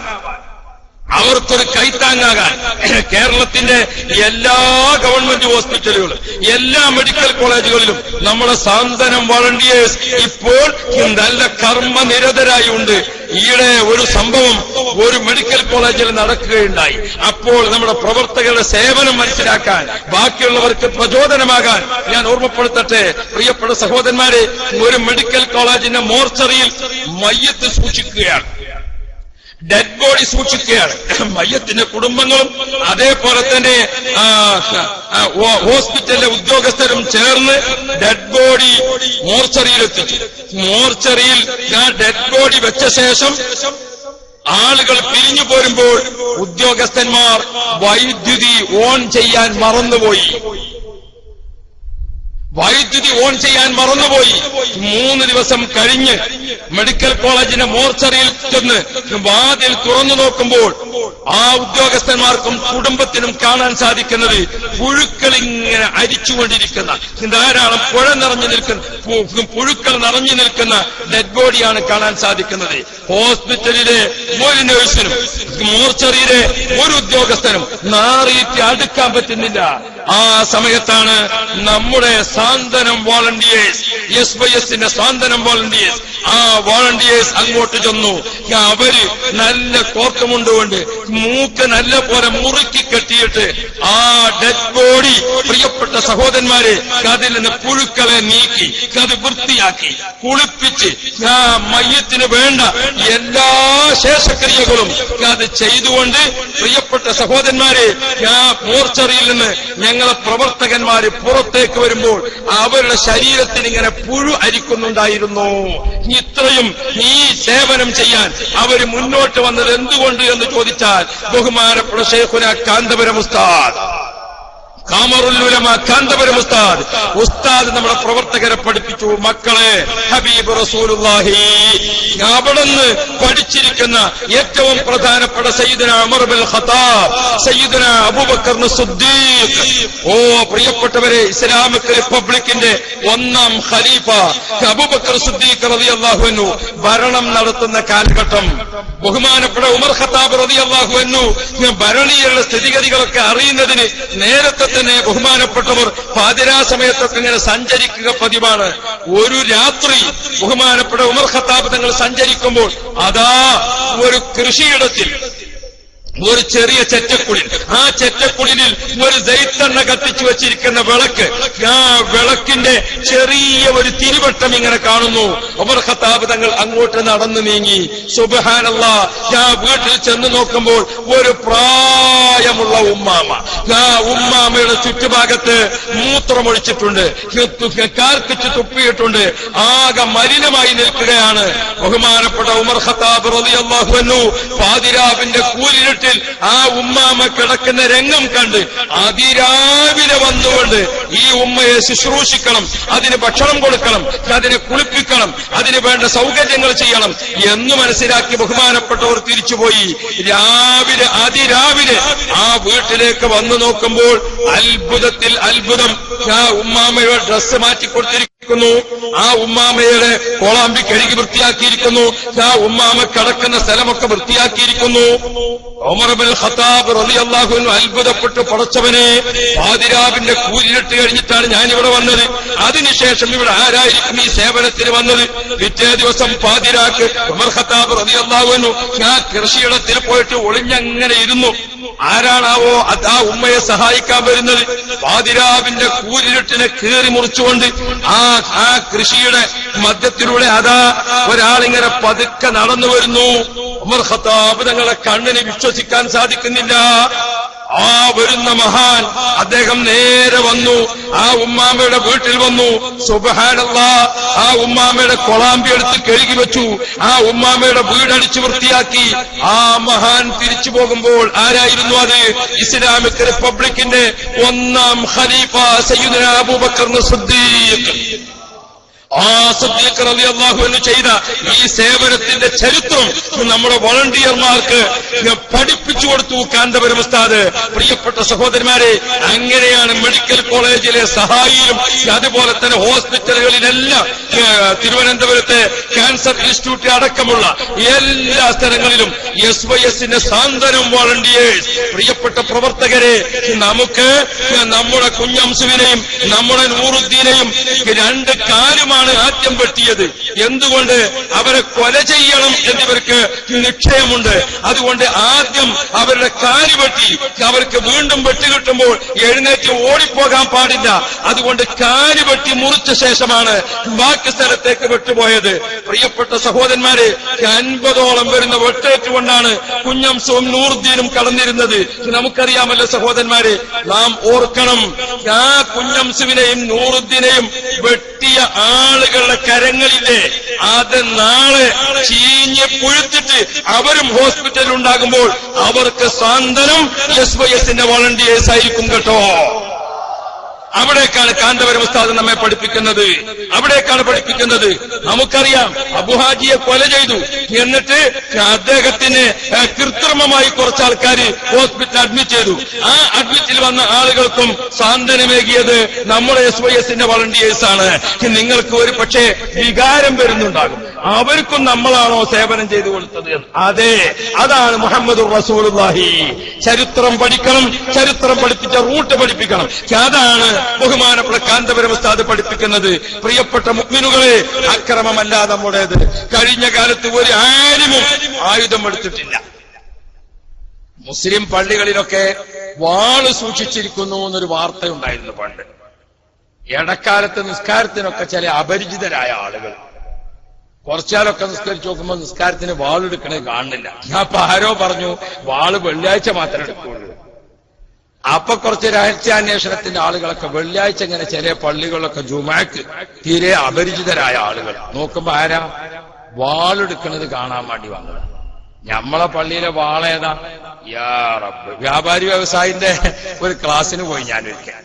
അപ്പൊ അതില് ഇടപാടുകളെ പറ്റി പറഞ്ഞപ്പോ ഏത് ഇടപാടുകളിന് ഇടപാടാണ് അതിങ്ങനെ പറഞ്ഞപ്പോ ഒരാചാര്യ പറഞ്ഞു, ഉസ്താദെ, നിങ്ങൾ പറഞ്ഞ മാതിരി ഒരിടപാടും ഇപ്പം നടക്കണില്ല. വെള്ളിയാഴ്ച പള്ളിക്കൽ നടക്കുന്ന ഇടപാട് മാത്രമേ ഉള്ളൂ നിങ്ങൾ പറഞ്ഞ മാതിരി നടക്കണത്. അപ്പൊ അതേതാന്ന് വെച്ചു. അത് മാഷുറൽ മുസ്ലിമി എന്ന് പറയുമ്പോ മൊന്നാക്കാന്റെ അടുത്ത്, അസ്സലാം എന്ന് പറയുമ്പോ കാലിയാരെടുത്ത്, മൂപ്പരോട് തിരിച്ചു പോരുമ്പോ അത് തിരിച്ചിങ്ങോട്ട്. ആ ഒരു ഇടപാടെന്നെ ഉള്ളു ഇപ്പൊ ചൊവ്വരും ചെറുപ്പം നടക്കുന്നത്. ഇതാണിപ്പോ നമ്മളെ പള്ളിക്കൽ വാളുണ്ട് എന്ന് പറഞ്ഞാണ്ട് എല്ലാം കൂടി സുബ്ഹാനല്ലാഹ് മുസ്ലിം പള്ളികളിൽ വാളുണ്ട് എന്ന് പറഞ്ഞു. ആള് കാണാൻ വേണ്ടി വന്നു നോക്കുമ്പം ഏതാണുള്ളത്? സുബ്ഹാനല്ലാഹ്, എത്ര സ്ഥലത്ത് EKAP തർക്കണ്ടായി, എത്ര സ്ഥലത്ത് വഹാബികൾക്ക് മുജാഹിദും സുന്നിയും തമ്മിൽ തർക്കണ്ടായി. എവിടെയെങ്കിലും നിങ്ങൾ കേട്ടോ വാള് ഒരു കൂട്ടര് കയ്യിലാക്കി ആർക്ക് കിട്ടിയിട്ടും കാര്യമില്ല, ആർക്ക് കിട്ടിയിട്ടും കാര്യമില്ല. അങ്ങനത്തെ വാളെ അവിടെ ഉള്ളൂ. ഈ തർക്കമൊക്കെ ഉണ്ടായ സമയത്ത് ഏതോ ഒരു ജുമാഅത്ത് പള്ളിയിൽ ഒരാളെ കൊലപാതകം വരും, അവിടെയും ഈ വാള് ചർച്ചാ വിഷയമായിട്ടില്ല. പ്രിയപ്പെട്ട സഹോദരന്മാരെ, വാള് കൊണ്ട് ദീൻ പ്രചരിപ്പിച്ചിട്ടില്ല, വാള് കൊണ്ട് ഇസ്ലാം പ്രചരിപ്പിച്ചിട്ടില്ല. മറിച്ച് നമുക്ക് ചെയ്യാനുള്ളത് സാന്ത്വന പ്രവർത്തനങ്ങളാണ്. നോക്കൂ നിങ്ങൾ, ഇന്ത്യ രാജ്യത്തിന്റെ എല്ലാ സംസ്ഥാനങ്ങളിലും കാന്തപുരം ഉസ്താദിന്റെ നേതൃത്വത്തിലുള്ള സാന്ത്വന പ്രവർത്തനം നടക്കുകയാണ്. നമ്മുടെ കേരളത്തിലെ എല്ലാ ഹോസ്പിറ്റലുകളിലും ഇപ്പോൾ സാന്ത്വനത്തിന് നമ്മുടെ പ്രവർത്തകരെ സജ്ജരാക്കി. ഓ എന്റെ പ്രിയപ്പെട്ട കൂട്ടുകാരെ, നിങ്ങൾ എല്ലാവരും ആ ഒരു രീതിയിൽ യൗവനം നാടിനെ സൃഷ്ടിക്കുന്നുവെന്ന് പറഞ്ഞാൽ ആരോഗ്യമുള്ള മനുഷ്യവിഭവശേഷിയാണ് ഇന്ത്യ രാജ്യത്തിന് ലോക രാഷ്ട്രങ്ങളുടെ മുമ്പിൽ അഭിമാനമായി ഉയർത്തിക്കാണിക്കാനുള്ളത്. ആ അഭിമാനമായി ഉയർത്തിക്കാണിക്കാനുള്ള മനുഷ്യവിഭവശേഷിയെ നശിപ്പിക്കുന്ന തരത്തിലുള്ള അനാരോഗ്യകരമായ പ്രവർത്തനങ്ങൾ നമ്മുടെ നാട്ടിൽ വളർന്നു വരുമ്പോൾ നമുക്ക് ജനിക്കുന്ന ഒരു കുഞ്ഞ്, ആ കുഞ്ഞിന് ഗർഭം നൽകുന്ന ആ കുട്ടിയെ ഗർഭത്തിൽ ധരിച്ചിരിക്കുന്ന ഉമ്മ, ആ ഉമ്മയുടെ ആരോഗ്യം, ആ ജനിക്കുന്ന കുട്ടിയുടെ ആരോഗ്യം, ആ കുട്ടി വളരുമ്പോൾ ആ കുട്ടിക്ക് ആവശ്യമായിരിക്കുന്ന പോഷകാഹാരം, ആ പോഷകാഹാരങ്ങളെ കുറിച്ച് ആ ഉമ്മാക്കുള്ള ബോധവൽക്കരണം, ഇതൊക്കെ അടങ്ങുന്നതാണ് നമ്മുടെ ഹെൽത്ത് സ്കൂൾ. ആ ഹെൽത്ത് സ്കൂൾ ഓരോ യൂണിറ്റിലും അത് വിജയിപ്പിക്കുന്നതിന് പ്രവർത്തകന്മാർ ഉണരണം, പ്രവർത്തകന്മാർ പഠിക്കണം, പ്രവർത്തകന്മാർ തയ്യാറാവണം. അഷ്റഫുൽ വറ മുഹമ്മദുർ റസൂലുള്ളാഹി നബി സല്ലല്ലാഹു അലൈഹി വസല്ലമ തങ്ങള് 40 വർഷക്കാലം മക്കത്തുൽ മുക്കറമയിലും പരിസര പ്രദേശങ്ങളിലും അല്ലാഹുവിന്റെ റസൂൽ ലാ ഇലാഹ ഇല്ലല്ലാഹ് ഉറക്കെ പറഞ്ഞു, ലാ ഇലാഹ ഇല്ലല്ലാഹ് പഠിപ്പിച്ചു, ലാ ഇലാഹ ഇല്ലല്ലാഹ് ഉത്ബോധിപ്പിച്ചു. അപ്പോഴോ സുബ്ഹാനല്ലാഹ്, അബൂലഹബ് എന്ന ശത്രു നബി കരീം സല്ലല്ലാഹു അലൈഹി വസല്ലമ തങ്ങൾ ഒരു സ്ഥലത്ത് പോയി പ്രസംഗിച്ചു. നബി തങ്ങൾ ലാ ഇലാഹ ഇല്ലല്ലാഹ് പറഞ്ഞു, അതിന്റെ വിശദീകരണങ്ങൾ മനസ്സിലാക്കി കൊടുത്തു. അതൊക്കെ മനസ്സിലാക്കി കൊടുത്ത് നബി തങ്ങളെ പ്രസംഗം അവസാനിപ്പിക്കാം. അപ്പൊ അവിടെ ഒരു ഖണ്ഡനം. ആരതാണ് ഖണ്ഡനം? അബൂലഹബ് ഉടനെ വന്നിട്ട് പറഞ്ഞു, ഈ പറഞ്ഞതൊക്കെ കളവാണ്, ഇദ്ദേഹം കള്ളനാണ്, ഇദ്ദേഹം കൊള്ളക്കാരനാണ്, ഇദ്ദേഹം തമ്മാടിയാണ്, ഇദ്ദേഹം നബി സല്ലല്ലാഹു അലൈഹി വസല്ലമ തങ്ങളെ അങ്ങേയറ്റം ആക്ഷേപിച്ചുകൊണ്ട് വന്നു അബൂലഹബ്. പ്രിയപ്പെട്ട സഹോദരന്മാരെ, അബൂലഹബ് നബി സല്ലല്ലാഹു അലൈഹി വസല്ലമ തങ്ങളെ അന്ന് പുറകിൽ നടന്നുകൊണ്ട് നബി സല്ലല്ലാഹു അലൈഹി വസല്ലമ തങ്ങളെ പരിഹസിച്ചപ്പോൾ അന്ന് അബൂലഹബ് നബി സല്ലല്ലാഹു അലൈഹി വസല്ലമ തങ്ങളെ ആക്ഷേപിച്ചപ്പോൾ ആ ആക്ഷേപിച്ച അബൂലഹബിനെ നബി സല്ലല്ലാഹു അലൈഹി വസല്ലമ തങ്ങൾ തിരിഞ്ഞു നോക്കിയില്ല, ദേഷ്യത്തിന്റെ നോട്ടം നോക്കിയില്ല. പിന്നെയോ നബി തങ്ങൾ അടുത്ത കേന്ദ്രത്തിലേക്ക് പോയി. അടുത്ത കേന്ദ്രത്തിൽ പോയി അവിടെ ലാ ഇലാഹ ഇല്ലല്ലാഹ് പറഞ്ഞു. ആ ലാ ഇലാഹ ഇല്ലല്ലാഹ് ഇങ്ങനെ പറഞ്ഞ് പ്രസംഗം തീരെ അപ്പൊ അബൂലഹബ് അവിടെ എത്തി. ഈ പറഞ്ഞതൊക്കെ കള്ളത്തരമാണ്, നേരെ ഞാൻ പറഞ്ഞുതരാൻ എന്നിട്ട് അബൂലഹബ് അവിടെ എത്തി. നബിതങ്ങൾ അവനെ തിരിഞ്ഞു നോക്കിയില്ല, മറുപടി പറഞ്ഞില്ല. അടുത്ത കേന്ദ്രത്തിലേക്ക് നബിതങ്ങൾ എത്തിയപ്പോൾ അപ്പോഴേക്കും അബൂലഹബ് മാത്രമല്ല ഹമ്മാലത്തുൽ ഹതബ്, അബൂലഹബിന്റെ കൂടെ ഭാര്യയും വരാൻ തുടങ്ങിയിട്ടുണ്ട്. ഇപ്പൊ അപ്പുറത്തിരിക്കുന്ന ആളുകൾ സ്ത്രീകളെ കൂടി ഇറക്കാൻ തുടങ്ങിയിട്ടുണ്ട് എന്നത് അബൂലഹബിന്റെ റൂട്ട് പൂർണ്ണമാകുന്നു എന്നതിന്റെ ലക്ഷണമാണ്. പ്രിയപ്പെട്ട സഹോദരന്മാരെ, അബൂലഹബിന്റെ ഭാര്യയും വരാൻ തുടങ്ങി. അങ്ങനെ നബിതങ്ങൾക്ക് ഒപ്പത്തിനൊപ്പം നബിതങ്ങളെ പരിഹസിച്ചുകൊണ്ട് നബിതങ്ങൾ പറഞ്ഞ ദീൻ കളവാണെന്ന് പ്രചരിപ്പിച്ചുകൊണ്ട് പ്രിയപ്പെട്ട മുഅ്മിനീങ്ങളെ, അബൂലഹബ് നടന്നപ്പോൾ അന്ന് നബിതങ്ങൾ അബൂലഹബിന് മറുപടി പറഞ്ഞില്ല.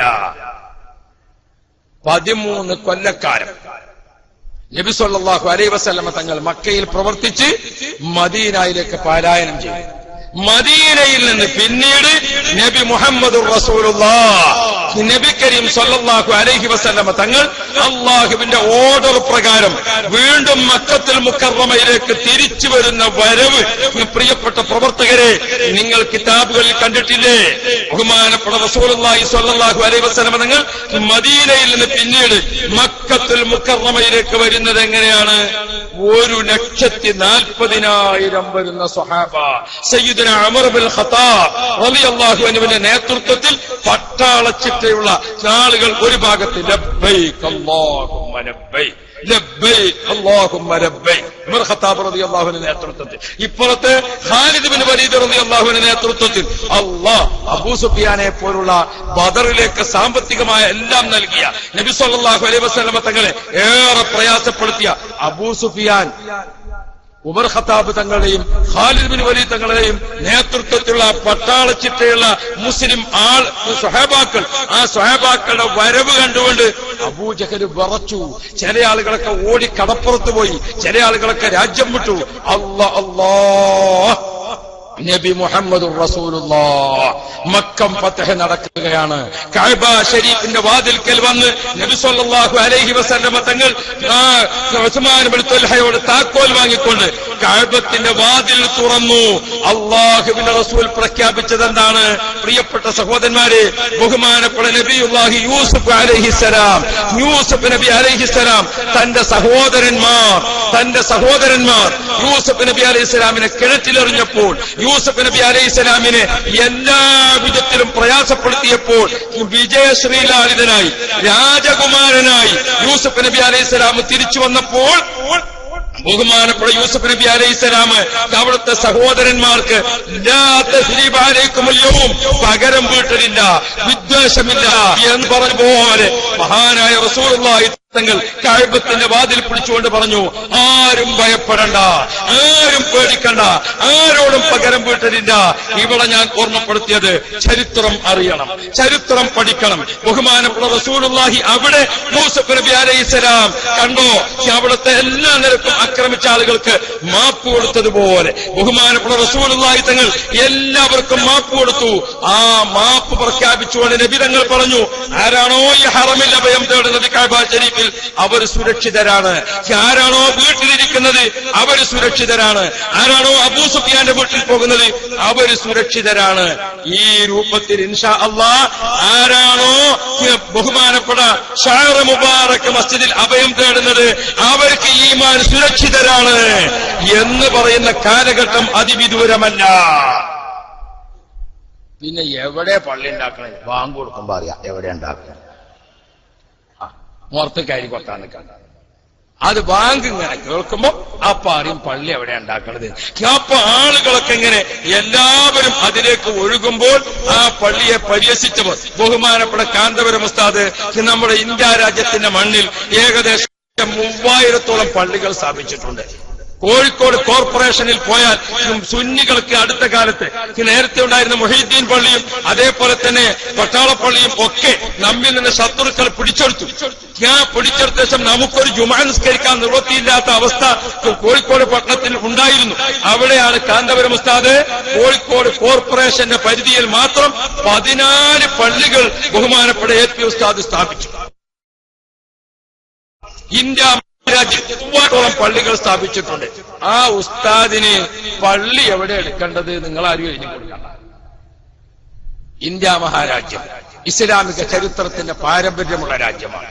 സ്വഹാബാക്കൾ ആദ്യമായി ഇസ്ലാം മതവുമായി വന്ന രാജ്യമാണ്. ആദ്യമായി ഒരു മുസ്ലിം പള്ളി ഈ കേരളത്തിലാണ് സ്ഥാപിച്ചിട്ടുള്ളത്. അത്രയും ചരിത്രമുള്ള ഒരു നാട്ടിലേക്ക് ഇനി ലോകത്തിന്റെ നാനാഭാഗത്തു നിന്നും ആളുകൾ വരികയാണ്. പണ്ടത്തെ പോലെ തീവണ്ടി മാത്രമല്ല, കാളവണ്ടി മാത്രമല്ല, റോട്ടിലൂടെ ഓടുന്ന വാഹനമല്ല. തിരുവനന്തപുരത്ത് ഒരു എയർപോർട്ട്, നെടുമ്പാശ്ശേരിയുടെ എയർപോർട്ട്, കോഴിക്കോട് ഒരു എയർപോർട്ട്, കണ്ണൂരില്ലാതാ വരാൻ പോകുന്ന ഒരു എയർപോർട്ട്, കൊച്ചു കേരളത്തിൽ തന്നെ 4 എയർപോർട്ടുകൾ. അപ്പോ ലോക രാഷ്ട്രങ്ങളിൽ നിന്ന് കേരളത്തിൽ വിവിധ രാജാക്കന്മാർ, ഭരണാധികാരികൾ, മുസ്ലിം പണ്ഡിതന്മാർ, ചരിത്രാന്വേഷികൾ, ചരിത്രകാരന്മാർ അവരൊക്കെ വരുമ്പോൾ ഇത്രയധികം ചരിത്ര പാരമ്പര്യമുള്ള കേരളത്തിൽ മുസ്ലിംകൾക്ക് അഭിമാന സ്തംഭമായി മുത്തുനബി മുഹമ്മദ് മുസ്തഫ നബി സല്ലല്ലാഹു അലൈഹി വസല്ലമ തങ്ങളുടെ പേരിൽ തന്നെ ഒരു സ്മാരകം പണിയണം. അത് മസ്ജിദുൽ ആസാർ ആവട്ടെ എന്ന് തീരുമാനിച്ചു. ഇൻഷാ അല്ലാഹ് അതിവിടെ ഉയരും, അത് വളരും, അതിൽ വാങ്കുവിളി വരും. ഇന്ന് കളിയാക്കിയവരൊക്കെ അതിൽ സുജൂദ് ചെയ്യുന്ന ഘട്ടം വരും. യാതൊരു തർക്കവും വേണ്ട. നമ്മൾ ഓരോ സ്ഥലത്തും കോളേജ് ഉണ്ടാക്കിയപ്പോൾ നിലമ്പൂരിന്റെ മലമുകളിൽ ഞങ്ങളൊരു ചെറിയ സ്ഥാപനത്തിന് തീരുമാനിച്ചു 24 കൊല്ലം മുമ്പ്. അന്ന് ആ കോളേജിന് തറക്കല്ലിടുമ്പോൾ അവിടുത്തെ വലിയ വലിയ ആളുകളൊക്കെ പറഞ്ഞു അതിവിടെ ഉയരൂല, അതിവിടെ ഉണ്ടാകൂല, കാന്തപുരത്തിന്റെ ഇതിവിടെ നടക്കൂല എന്നൊക്കെ പലരും അന്ന് പ്രഖ്യാപിച്ചു. കുട്ടികളെ ചേർക്കേണ്ട രംഗം വന്നപ്പോൾ പ്രഖ്യാപിച്ചവരെ കുട്ടികളെയാണ് ആദ്യം ചേർത്തിയത്. ഓരോ കുട്ടികളെ ആദ്യം ചേർത്ത് ഇപ്പോ പൂർവിക വിദ്യാർത്ഥികളായ ആളുകളെ യോഗമൊക്കെ വിളിച്ചു നോക്കുമ്പോൾ സുബ്ഹാനല്ലാഹ് കുട്ടികളൊക്കെ നമ്മളൊപ്പം, ബാപ്പാരൊക്കെ മറ്റവരൊപ്പം. സുബ്ഹാനല്ലാഹ് തെങ്ങിന്റെ മുരടൊക്കെ നിങ്ങൾ എടുത്തോളി, മേലെ കിട്ടിയാൽ മതി നമുക്ക്.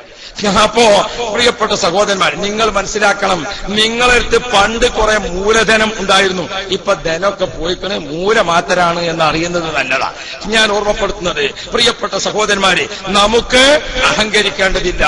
എവിടെയെല്ലാം നമ്മുടെ പ്രവർത്തനത്തിന് ഒരുങ്ങിയോ അക്രമം സഹിക്കാതെ, ചീത്ത വാക്കുകൾ കേൾക്കാതെ, കൂക്കുവിളി കേൾക്കാതെ, പരിഹാസങ്ങൾ കേൾക്കാതെ ഒരു സ്ഥലത്തും നമ്മുടെ ഒരു ആലിമും ഒരു മുതഅല്ലിമും ഒരു മുഅല്ലിമും ഒരു പ്രവർത്തകനും ഉണ്ടായിട്ടില്ല. ഇത് ഇസ്ലാമിക പാരമ്പര്യമാണ്, ഇത് ഇസ്ലാമിക ചരിത്രത്തിലെ പാരമ്പര്യമാണ്. അതുകൊണ്ടാണ് ഞാൻ ഓർമ്മപ്പെടുത്തുന്നത്, നാം ചരിത്രം പഠിക്കണം, നാം ചരിത്രം പഠിക്കണം. അഭ്യാസബോർഡ് കെട്ടിപ്പടുക്കാൻ അതിലേറെ ത്യാഗം സഹിക്കേണ്ടി വന്നിട്ടുണ്ട്. ആലിമീങ്ങളെ ജയിലിലടക്കപ്പെടാൻ കൊണ്ടുപോയിട്ടുണ്ട്. ബഹുമാനപ്പെട്ട ശൈഖുന ഇ.കെ. ഹസൻ മുസ്ലിയാരെ കൊല ചെയ്യാൻ വേണ്ടി ശത്രുക്കൾ ഒരുങ്ങി നിന്നിട്ടുണ്ട്. ബഹുമാനപ്പെട്ട കാന്തപുരം ഉസ്താദിനെ അടക്കിയിരുത്തുന്നതിനുള്ള എല്ലാ ശ്രമങ്ങളും നടന്നിട്ടുണ്ട്. പക്ഷേ ഔലിയാക്കളെ മദതുള്ള ബഹുമാനപ്പെട്ട ഉസ്താദ്, അള്ളാഹു ദീർഘായുസ് നൽകട്ടെ, അള്ളാഹു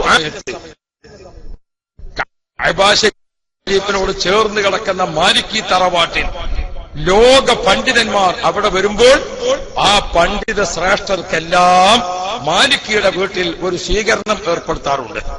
2 or 4 തവണ ആ സ്വീകരണത്തിൽ AP ഉസ്താദിന്റെ കൂടെ ഖാദിമായി ഞങ്ങളൊക്കെ പോയിട്ടുണ്ട്. ചിലരൊക്കെ ഒരു പ്രാവശ്യം ചെല്ലുമ്പോൾ അല്ലാമ മാലിക്കിയുള്ള കാലഘട്ടമാണ്. അള്ളാഹു അദ്ദേഹത്തിന് ദർജ ഏറ്റിക്കൊടുക്കുമാറാവും. മുഹമ്മദ് മാലിക്കിയുള്ള കാലഘട്ടം. അദ്ദേഹം ചെന്നപ്പോൾ ആ സഭയിൽ നോക്കുമ്പോൾ നിറഞ്ഞ ആളുകളുണ്ട്. മുഹമ്മദ് അബ്ദു യമാനിയുണ്ട്, അതേപോലെ തന്നെ മുഹമ്മദ് അലി സാബൂനിയുണ്ട്. അങ്ങനെ തുടങ്ങിയിട്ട് സൗദിയിലെ തന്നെ വലിയ പർവ്വത തുല്യരായ പണ്ഡിതന്മാരുണ്ട്. അതേപോലെ വലിയ വലിയ നേതാക്കളുണ്ട്. ആലിമീങ്ങൾ നിറഞ്ഞു നിൽക്കും. ഇന്തോനേഷ്യയിലെ, മലേഷ്യയിലെ, യമനിലെ, ഒമാനിലെ ഒക്കെ പണ്ഡിതന്മാരുണ്ട്. അവരൊക്കെ ഉള്ളപ്പോഴും മുഹമ്മദ് മാലിക്കിയുടെ വലഭാഗത്ത് ഒരു സീറ്റ് അവിടെ തയ്യാറാക്കി വെച്ചിട്ടുണ്ട്. ആ സീറ്റിൽ ബഹുമാനപ്പെട്ട ശൈഖുന കാന്തപുരം ഉസ്താദ് അങ്ങ് ചെന്നതോടുകൂടെ സഭ ഒട്ടാകെ എഴുന്നേറ്റു. ആ സീറ്റിൽ ബഹുമാനപ്പെട്ട കാന്തപുരം ഉസ്താദിനെ ഇരുത്തിക്കൊണ്ട് ബഹുമാനപ്പെട്ട മുഹമ്മദ് മാലിക്കി, അള്ളാഹുവിടുത്തെ ദർജ ഏറ്റിക്കൊടുക്കുമാറാവട്ടെ, ആ മുഹമ്മദ് മാലിക്കി അവിടുത്തെ ഷറഫാക്കപ്പെട്ട നാവുകൊണ്ട് പറഞ്ഞു, ഇത് ഇന്ത്യൻ പണ്ഡിതന്മാരുടെ നേതൃത്വമായ ഷെയ്ഖ് അബൂബക്കർ അഹ്മദാണ്, അല്ല അദ്ദേഹം ലോക പണ്ഡിതന്മാർക്ക് നേതാവാണ് എന്ന് മുഹമ്മദ് മാലിക്കി പറഞ്ഞത് പ്രിയപ്പെട്ട പ്രവർത്തകരെ നാം ഓർക്കണം. ആ നേതൃത്വത്തെയാണ് നാം സ്വീകരിച്ചിട്ടുള്ളത്. നമുക്കവിടെ ഉറച്ചു നിൽക്കാം, നമുക്കവിടെ ഉറച്ചു നിൽക്കാം. നമ്മെ പിന്തിരിപ്പിക്കാൻ ഒരു ശക്തിക്കും സാധ്യമല്ല. കഴിഞ്ഞ കാലഘട്ടങ്ങളിൽ അത് കഴിഞ്ഞിട്ടില്ല. ഇന്ന് നമുക്ക് കേരളത്തിൽ സുശക്തമായ ഒരു സംസ്ഥാന കമ്മിറ്റിയുണ്ട്. എല്ലാ ഘടകത്തിനും SYSന് കമ്മിറ്റിയുണ്ട്, സംസ്ഥാന കമ്മിറ്റിയുണ്ട്, ഡിസ്ട്രിക്ട് കമ്മിറ്റിയുണ്ട്, പഞ്ചായത്ത് കമ്മിറ്റിയുണ്ട്, മേഖലാ കമ്മിറ്റിയുണ്ട്, സോണ്, സർക്കിൾ, എല്ലാ കമ്മിറ്റികളുമുണ്ട്. അതേപോലെ SSFനുണ്ട്, SMAക്കുണ്ട്, ജമിയത്തുൽ മുഅല്ലിമീനുണ്ട്. നമുക്ക് ആയിരക്കണക്കായ സ്ഥാപനങ്ങളുണ്ട്. 10,000-അടുത്ത് മദ്രസ, 7,000 ചില്ലാനും കേരളത്തിലും ബാക്കി ഇന്ത്യയുടെ പല ഭാഗത്തുമായി 10,000-ഓളം മദ്രസകൾ നമ്മുടേത് ഉണ്ട്. ഏത് നേരത്തെ നമ്മൾ ഉണ്ടാക്കിയതിന് പുറമേണ്. അപ്പുറത്തിരിക്കുന്ന ആൾക്കാരുടെ അടുത്തുള്ള മദ്രസ ഉണ്ടല്ലോ, അത് നമ്മളതും ഓലതും കൂടിയാണ്. തറവാട്ടിന്റെ മോൻ വേറെ പോകുമ്പോൾ അവകാശം അവിടെ നിർത്തും. ഇവൻ സ്വന്തം ഉണ്ടാക്കിയ വീടും പെരിയൊക്കെ ഓന്റത്, മറ്റത് ഞമ്മളത്. ഇത് ഞങ്ങളത്, മറ്റത് ഞമ്മളത്. ആവശ്യം വരുമ്പോൾ നമുക്കതിന്റെ രൂപത്തിൽ തന്നെ അതിന് പോകാം. പിന്നെ നമ്മൾ എന്ത് ചെയ്തിട്ടില്ല, അവകാശം ചോദിച്ച് പോയിട്ടില്ല. പ്രിയപ്പെട്ട മുഅ്മിനീങ്ങളെ, ഇന്ന് നമുക്ക് 10,000 മദ്രസകൾ കേരളത്തിലുണ്ട്. 300-ലധികം വരുന്ന ഇംഗ്ലീഷ് മീഡിയം സ്കൂളുകൾ കേരളത്തിലുണ്ട്. നമ്മുടെ മാരാമംഗലം ഉസ്താദിന്റെ ഓക്സ്ഫോർഡ് ഇംഗ്ലീഷ് സ്കൂൾ അടക്കമുള്ള വലിയ സ്കൂളുകൾ സ്ഥാപിക്കുന്നുണ്ട്. പ്രിയപ്പെട്ടവര്, നോളേജ് സിറ്റിയിലേക്ക് എത്തി നിൽക്കുന്നു നമ്മുടെ വിദ്യാഭ്യാസ പ്രവർത്തനം. ഇതൊക്കെയുള്ള ഒരു കാലഘട്ടത്തിലാണ് നാം പ്രവർത്തിച്ചുകൊണ്ടിരിക്കുന്നത്. ഇവിടെ നാം ഓർക്കണം പ്രിയപ്പെട്ട മുഅ്മിനീങ്ങളെ, ഇതെല്ലാം ഇന്ന് നമുക്കുണ്ട്. അന്ന് എന്താണ് നമ്മുടെ അവസ്ഥ? അന്ന് നമ്മുടെ അവസ്ഥ എന്താണ്? നമ്മുടെ ഈ പ്രസ്ഥാനത്തിൽ ആരുണ്ടാകുമെന്ന് പരസ്പരം അറിയില്ല. അക്കാലത്ത് പ്രിയപ്പെട്ട മുഅ്മിനീങ്ങളെ, നമുക്കൊരു മിമ്പറിൽ ഖുതുബയില്ല, നമുക്കൊരു മെഹ്റാബിൽ ഇമാമത്തില്ല, നമ്മെ സംരക്ഷിക്കാൻ ആളില്ല. അങ്ങനെ ഏറും കുത്തും അടിയും ചീത്തയും കൂക്കുവിളിയും അത് കേട്ടുകൊണ്ട് തന്നെയാണ് ഈ പ്രസ്ഥാനം വളർന്നത്. തീർച്ചയായും സംബന്ധിച്ചിടത്തോളം 100% പ്രവർത്തകരെ നാം പിളർപ്പിന് ശേഷമുള്ള ആദ്യത്തെ 10 നമ്മെ ആക്രമിക്കുന്ന കാലഘട്ടമായിരുന്നു. ഈ രണ്ടാമത്തെ 10 നാം പ്രതിരോധം നിരസിച്ച കാലഘട്ടമാണ്. മൂന്നാമത്തെ 10-ലാണിപ്പോൾ. ഇത് മുന്നേറ്റത്തിന്റെ കാലഘട്ടമാണ്. തീർച്ചയായും നഷ്ടപ്പെട്ട മിമ്പറുകളിൽ സഖാഫികൾ ഖുതുബ ഓതിയിരിക്കും. നഷ്ടപ്പെട്ട മെഹ്റാബിൽ സഖാഫി നിന്നിരിക്കും. നഷ്ടപ്പെട്ട സ്ഥലങ്ങളിൽ AP വിഭാഗത്തെ നിങ്ങൾ ക്ഷണിച്ചു കൊണ്ടുപോകേണ്ടി വരും. വിവരമുള്ളവരപ്പുറത്തില്ല. ഉള്ളത് കുറെ മാഫികളാണ്. ആ മാഫികൾക്ക് ദീനറിയില്ല, അവർക്ക് മതമറിയില്ല, അവർക്ക് രാഷ്ട്രസേവനം അറിയില്ല, അവർക്ക് ഭൗതിക വിവരം അറിയില്ല, ഒന്നും അറിയാത്ത ആളുകൾ. അവർക്ക് അറിയുന്നത് വടിവാള് കൊണ്ട് വെട്ടുക, ആക്രമിക്കുക, നശിപ്പിക്കുക, അത് മാത്രമാണ്. പ്രിയപ്പെട്ട സഹോദരന്മാരെ, എന്നും സമാധാനത്തിന്റെ വഴിക്ക് വിജയമുണ്ട്. സർവലോക സംരക്ഷകനായ റബ്ബ് തആല അവന്റെ കോടതിയിൽ വരുമ്പോൾ ചോദ്യം ചെയ്യുമല്ലോ. അത് നാം ഓർക്കണം. അതുകൊണ്ട് ഞാൻ എന്റെ പ്രിയപ്പെട്ട കൂട്ടുകാരോട്, ബഹുമാനപ്പെട്ട ഖമറുൽ ഉലമ കാന്തപുരം ഉസ്താദിനെ അല്ലാമ മാലിക്കി അന്ന് പരിചയപ്പെടുത്തിയത് ഇപ്പോൾ യാഥാർത്ഥ്യമായിട്ടുണ്ട്. എന്താണ്? മർക്കസുസ് സഖാഫത്ത് സുന്നിയ. എല്ലാ ദിവസവും സുബഹി നിസ്കാരം കഴിഞ്ഞ് ഉസ്താദിന്റെ ക്ലാസ് നടക്കുകയാണ്. ബുഖാരി ദർസ് നടക്കുമ്പോൾ ആ ദർസ് നടത്തുന്നത് തന്നെ അറബി ഭാഷയിലാണ്. എന്തിനാണ് അറബി ഭാഷ? ഈ മുന്നിലിരിക്കുന്ന മലയാളികളെ മാത്രം കണ്ടിട്ടല്ല കാന്തപുരം ഉസ്താദ് ദർസ് നടത്തുന്നത്. മറിച്ച് ഇന്റർനെറ്റിലൂടെ ആ ദർസ് ഒമാനിലും യമനിലും ഇന്തോനേഷ്യയിലും പണ്ഡിതന്മാർ ബഹുമാനപ്പെട്ട ഷേഖ് അബൂബക്കറിന്റെ ദർസ് ശ്രദ്ധിക്കുന്നുണ്ട്. ആ ദർസ് എല്ലാ രാജ്യത്തും ബുഖാരി ദർസ് കേൾക്കുമ്പോൾ പ്രിയപ്പെട്ട മുഅ്മിനീങ്ങളെ, ബഹുമാനപ്പെട്ട ഷേഖുന കാന്തപുരം ഉസ്താദിന്റെ ആ ദർസ് മർക്കസു സഖാഫത്തി സുന്നിയായിരുന്നുകൊണ്ട് അൻ അബീ ഹുറൈറത റളിയല്ലാഹു അൻഹു അല്ലാഹു അക്ബർ അല്ലാഹു അക്ബർ അല്ലാഹു അക്ബർ അല്ലാഹു അക്ബർ വലില്ലാഹിൽ ഹംദ്.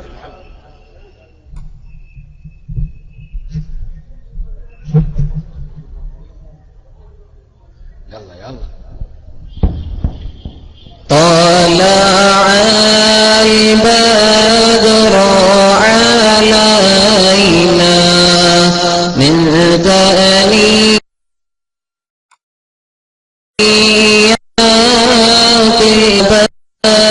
الشكر علينا ما دعا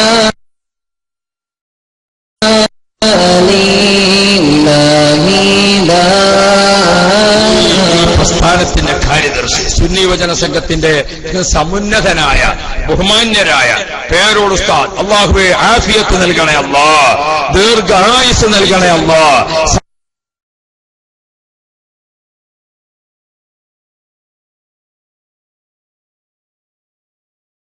സന്തോഷമുള്ള അവസ്ഥ നീ എല്ലായ്പ്പോഴും നിലനിർത്തി കൊടുക്കണേ. അധികരിക്കാം. അപ്പോ ബഹുമാനപ്പെട്ട ഷേഖുന കാന്തപുരം ഉസ്താദ് തൊട്ടടുത്ത് വരികയാണ് ഇൻഷാ അല്ലാഹ്. അപ്പോ ബഹുമാനപ്പെട്ട ഷേഖുന അവർകൾ മർക്കസിൽ ബുഖാരി ദർസ് നടത്തുന്നത് ഭാഷ അറബിയിലാണ്. ഹദീസ് അറബിയിൽ വായിച്ച് അറബിയിലാണ് വ്യാഖ്യാനം കൊടുക്കുന്നത്. എന്തുകൊണ്ട്? മുന്നിലിരിക്കുന്ന മലയാളി കുട്ടികളെ മാത്രമല്ല, മറിച്ച് ലോക രാഷ്ട്രങ്ങളിൽ ഉസ്താദിന്റെ ദർസ് ശ്രദ്ധിക്കുന്നുണ്ട്. ആ ദർസ് ശ്രദ്ധിച്ചുകൊണ്ടിരിക്കുന്ന പണ്ഡിതന്മാർ. അപ്പോ ഉസ്താദ് വന്നിട്ട് കിതാബ് എടുത്തുകൊണ്ട് അൻ അബീ ഹുറൈറ റളിയല്ലാഹു അൻഹു അന്നഹു ഖാല റസൂലുള്ളാഹി എന്നങ്ങോട്ട് പറയുന്ന സമയത്ത് പ്രിയപ്പെട്ട മുഅ്മിനീങ്ങളെ, ഖാല റസൂലുള്ളാഹി എന്ന് കാന്തപുരം ഉസ്താദ് പറയുമ്പോൾ അതിനൊപ്പം സ്വലാത്ത് ചൊല്ലുന്നത് മർക്കസിൽ വെച്ച് മാത്രമല്ല, സൗദിയിലും ഒമാനിലും യമനിലും തുർക്കിയിലും എന്ന് വേണ്ട എല്ലാ സ്ഥലത്ത് വെച്ചുകൊണ്ടും ചൊല്ലുന്നു സ്വല്ലല്ലാഹു അലൈക യാ റസൂലല്ലാഹ്. ലോക പണ്ഡിതന്മാരെ കൊണ്ട് ഇത്രയധികം അതിരാവിലെ സുബഹിക്ക് ഇത്രയധികം സ്വലാത്ത് ഇലാ ഹദ്റത്തി റസൂലില്ലാഹി, അങ്ങനെ ഒരു നേതാവ് ആകാശത്തിന് ചുവട്ടിലുണ്ടെങ്കിൽ ശൈഖുന കാന്തപുരം ഉസ്താദാണ്.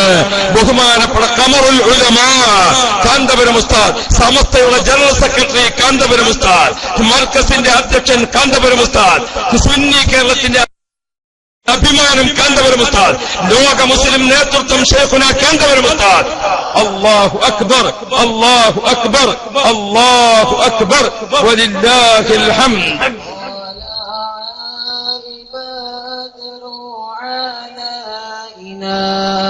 من ثنيات الوداع وجب الشكر علينا ما دعا لله داع طلع البدر علينا من ثنيات الوداع وجب الشكر علينا ما دعا لله داع. ബഹുമാനപ്പെട്ട ശൈഖുന നമ്മുടെ വേദിയിൽ എത്തിക്കഴിഞ്ഞു. പ്രിയപ്പെട്ട പാലക്കാടിന്റെ മണ്ണിലെ പ്രിയപ്പെട്ട കൂട്ടുകാരെ, നാം ത്യാഗത്തിന്റെ കഥ വായിക്കണം. നാം ത്യാഗത്തിന്റെയും കണ്ണീരിന്റെയും ഒരുപാട് ചരിത്രങ്ങൾ ഉള്ളവരാണ്. ബഹുമാനപ്പെട്ട ഹബീബ് ബിൻ സയ്യിദുൽ അൻസാരി റളിയല്ലാഹു അൻഹു മുസൈലിമയുടെ അടുക്കലേക്ക് കത്തുമായി പോയപ്പോൾ മുസൈലിമ ബഹുമാനപ്പെട്ട ഹബീബ് ബിൻ സയ്യിദുൽ അൻസാരി റളിയല്ലാഹു അൻഹുവിന്റെ ശരീരത്തിലെ ഓരോ മാംസകഷ്ണവും അരിഞ്ഞ് അരിഞ്ഞ് അരിഞ്ഞ് അരിഞ്ഞെടുത്തുകൊണ്ട് ബഹുമാനപ്പെട്ട ഹബീബ് ബിൻ സയ്യിദുൽ അൻസാരി തങ്ങൾ ആ സമയത്തെല്ലാം അഷ്ഹദു അന്ന മുഹമ്മദർ റസൂലുള്ളാഹ്, അഷ്ഹദു അന്ന മുഹമ്മദർ റസൂലുള്ളാഹ്, അഷ്ഹദു അന്ന മുഹമ്മദർ റസൂലുള്ളാഹ്. നാം ചരിത്രം പഠിക്കണം, നാം ചരിത്രം പഠിക്കണം. വമൻ യഹ്ഫഖദ് ഹുദിയ ഇലാ സിറാത്തിൽ മുസ്തഖീം, ആ ആയത്ത് നമ്മുടെ ഈമാനിനെ ഉറപ്പിച്ച് സിറാത്തുൽ മുസ്തഖീമിൽ നമ്മൾ നിർത്തുമാറാവട്ടെ എന്ന് പ്രാർത്ഥിച്ചുകൊണ്ട് ഞാൻ നിർത്തുന്നു. നിലമ്പൂരിലെ മജ്മഉ സഖാഫത്തുൽ ഇസ്ലാമിയ സ്ഥാപനത്തിന്റെ സിൽവർ ജൂബിലി 25ാം വാർഷികം, അത് ജനുവരി 1, 2, 3, 4 തീയതികളിൽ, 4ാം തീയതിയിലെ സമാപന മഹാസമ്മേളനത്തിലേക്ക് നിങ്ങളെല്ലാം സ്വാഗതം ചെയ്തുകൊണ്ട് അസ്സലാമു അലൈക്കും.